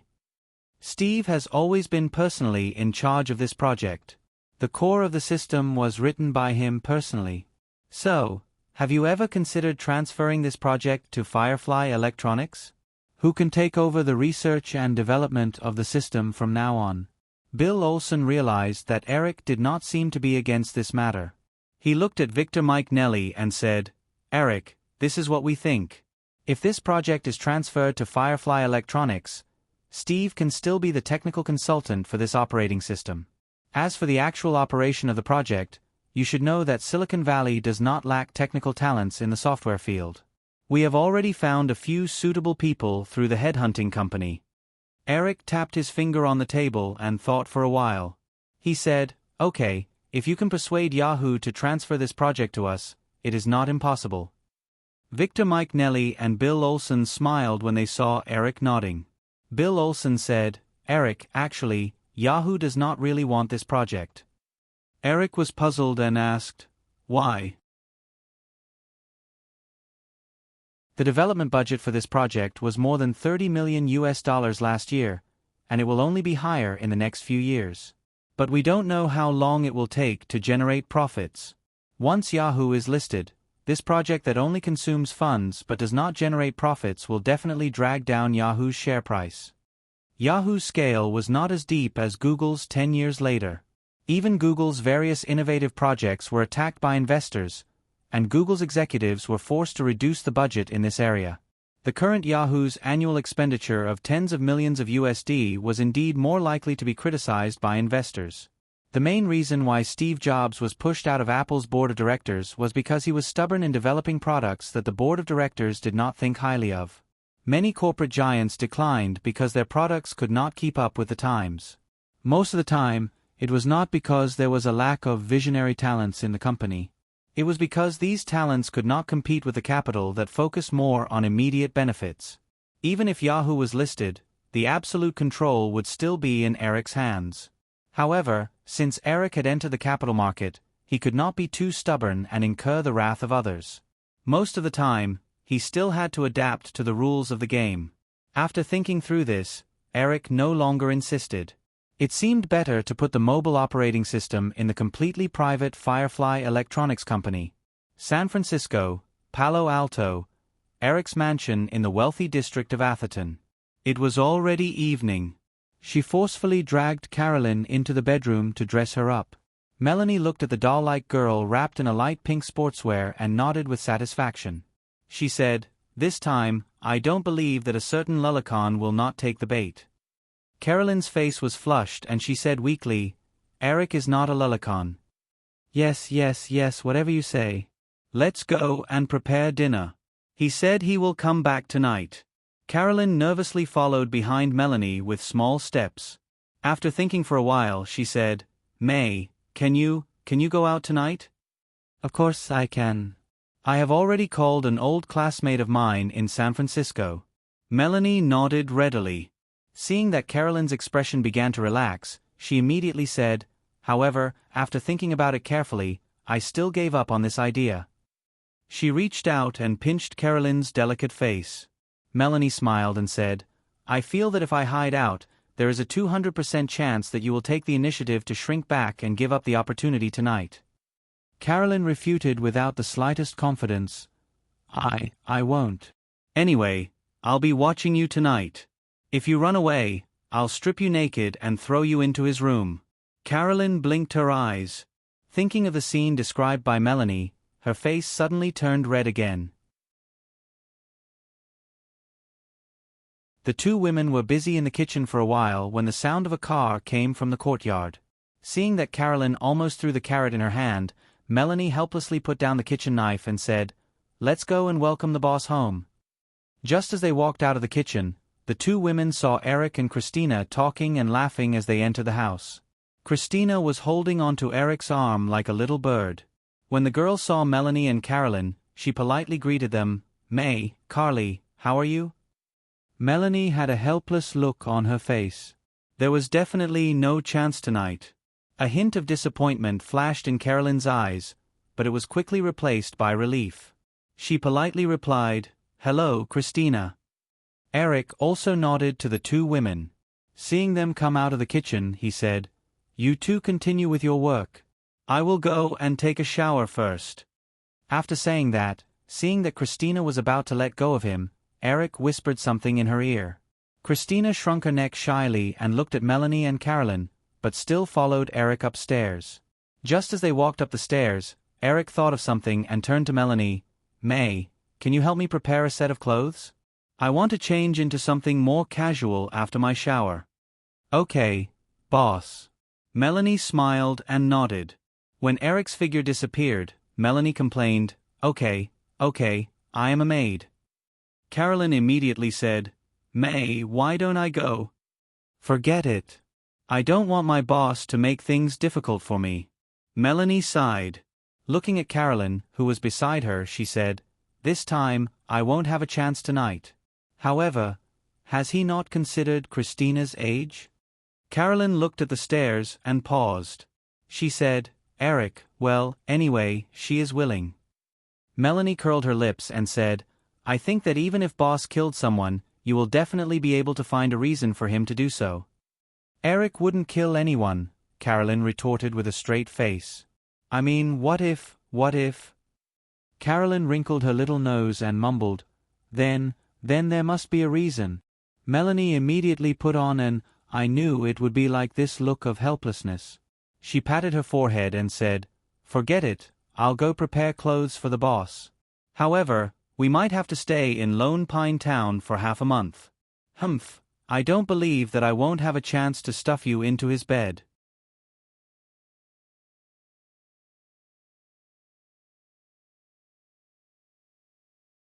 Chapter 980. Anti-Theft Post-Chapter. Please subscribe tomorrow. The next day, after attending Firefly Electronics' product launch, Eric took the VH-60N helicopter that he retrieved from Larry Ellison and flew to Lone Pine Town, which was more than 200 kilometers away from Los Angeles in Eastern California, to continue filming the exterior scenes of Iron Man. At the same time, as the three companies worked together to create hype, Trump Card 2 continued to collect box office revenue at a rate of more than $6 million in a single day. In the end, after the first weekend's box office revenue of $46.99 million, Trump Card 2's first week box office revenue reached $73.6 million. It created a first week box office number that many blockbuster films could not hope to achieve. In comparison, City of Angels, which was originally the most optimistic film by the media, only grossed $23.96 million in its first week box office. It was directly left behind by Trump Card 2. The quality of City of Angels wasn't too bad, and Warner Brothers had put in a lot of effort in marketing it. However, under the ingenious marketing tactics of Firefly, Fox, and MGM, City of Angels was almost completely forgotten by the audience. Although Warner Brothers tried their best to salvage the situation, they still couldn't snatch back much attention from Ace of Spies 2. It turned out that a film that lacked attention often had a worse box office than a bad film that was overwhelmingly condemned by everyone. What's more, although most film critics labeled it as a bad film, Trump Card 2 did not have a bad reputation among the general audience. During the Easter week, The Wedding Singer and Mutants were released at the same time. Encouraged by the excellent box office results of A Spy 2, the marketing departments of the three companies continued to work hard and flexibly changed their marketing strategy. They used the slogan of "More Choices" to continue to build momentum for the Easter movie package. Although Trump Card 2 was very popular, there were still a large number of people who did not like this kind of sh*TTY film. The release of Wedding Singer and Alien gave this group of people who wanted to go to the cinema to join in the fun but were not interested in Trump Card Spy 2. The marketing strategy of the three companies was also very accurately focused on this point. Therefore, many cinema operators found that compared to previous years, there was a very obvious increase in audiences entering the cinema this Easter weekend. After attending the product launch of Firefly Electronics, the next day, Eric took the VH-60N helicopter he retrieved from Larry Ellison and flew to Lone Pine Town, more than 200 kilometers away from Los Angeles in Eastern California, to continue filming the exterior scenes of Iron Man. At the same time, under the joint efforts of the three companies, Trump Card Spy 2 continued to collect box office earnings at a rate of more than $6 million in a single day. In the end, after the first weekend's $46.99 million box office, the box office for Trump Card Spy 2 reached $73.6 million. It created a box office number that many blockbuster movies could not hope to achieve in the first week. In comparison, City of Angels, which was originally the most optimistic movie by the media, only grossed $23.96 million in the first week. It was directly left behind by Trump Card 2. The quality of the film City of Angels was not too bad, and Warner Brothers was not negligent in their marketing.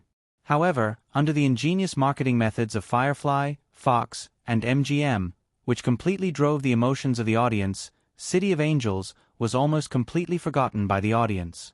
Although Warner Brothers tried to salvage the situation, they still could not grab back much attention from Trump Card Spy 2. It turned out that a movie that lacked attention often had a worse box office than a bad movie that was overwhelmingly condemned by everyone. What's more, although it was labeled as a bad movie by most film critics, Trump Card Spy 2 did not have a bad reputation among the general audience. During the Easter week, The Wedding Singer and Mutants were released at the same time. Encouraged by the excellent box office results of A Spy 2, the marketing departments of the three companies continued to work hard and flexibly changed their marketing strategy. They used the slogan of "More Choices" to continue to build momentum for the Easter movie package. Although Trump Card Spy 2 was very popular, there were still a large number of people who did not like this kind of *TTY movie. The release of The Wedding Singer and Alien gave this group of people who wanted to go to the cinema to join in the fun but were not interested in Trump Card Spy 2. The marketing strategies of the three companies were also very accurately focused on this point.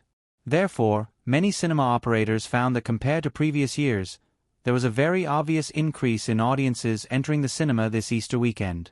After attending the product launch of Firefly Electronics, the next day, Eric took the VH-60N helicopter that he retrieved from Larry Ellison and flew to Lone Pine Town, more than 200 kilometers away from Los Angeles in Eastern California, to continue filming the exterior scenes of Iron Man. At the same time, under the hype of the three companies, Trump Card Spy 2 continued to harvest box office at a rate of more than $6 million in a single day. In the end, after the first weekend's box office of $46.99 million, Trump Card Spy 2 had a box office of $73.6 million. It created a box office number that many blockbuster movies could not achieve in the first week. In comparison, City of Angels, which was originally the most optimistic film by the media, only had a box office of $23.96 million in the first week. It was directly left behind by Trump Card Spy 2. The quality of City of Angels wasn't too bad, and Warner Brothers had put in a lot of effort in marketing it. However, under the ingenious marketing tactics of Firefly, Fox, and MGM, the three companies, City of Angels was almost completely forgotten by the audience.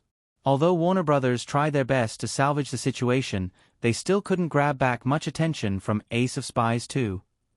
It turned out that a film that lacked attention often had a worse box office than a bad film that was overwhelmingly condemned by everyone. What's more, although Trump Card Spy 2 was labeled as a bad film by most film critics, it had a good reputation among the general audience. In the Easter week, The Wedding Singer and Alien were released at the same time. Encouraged by the excellent box office results of Trump Card Spy 2, the marketing departments of the three companies continued to work hard and flexibly changed their marketing strategies.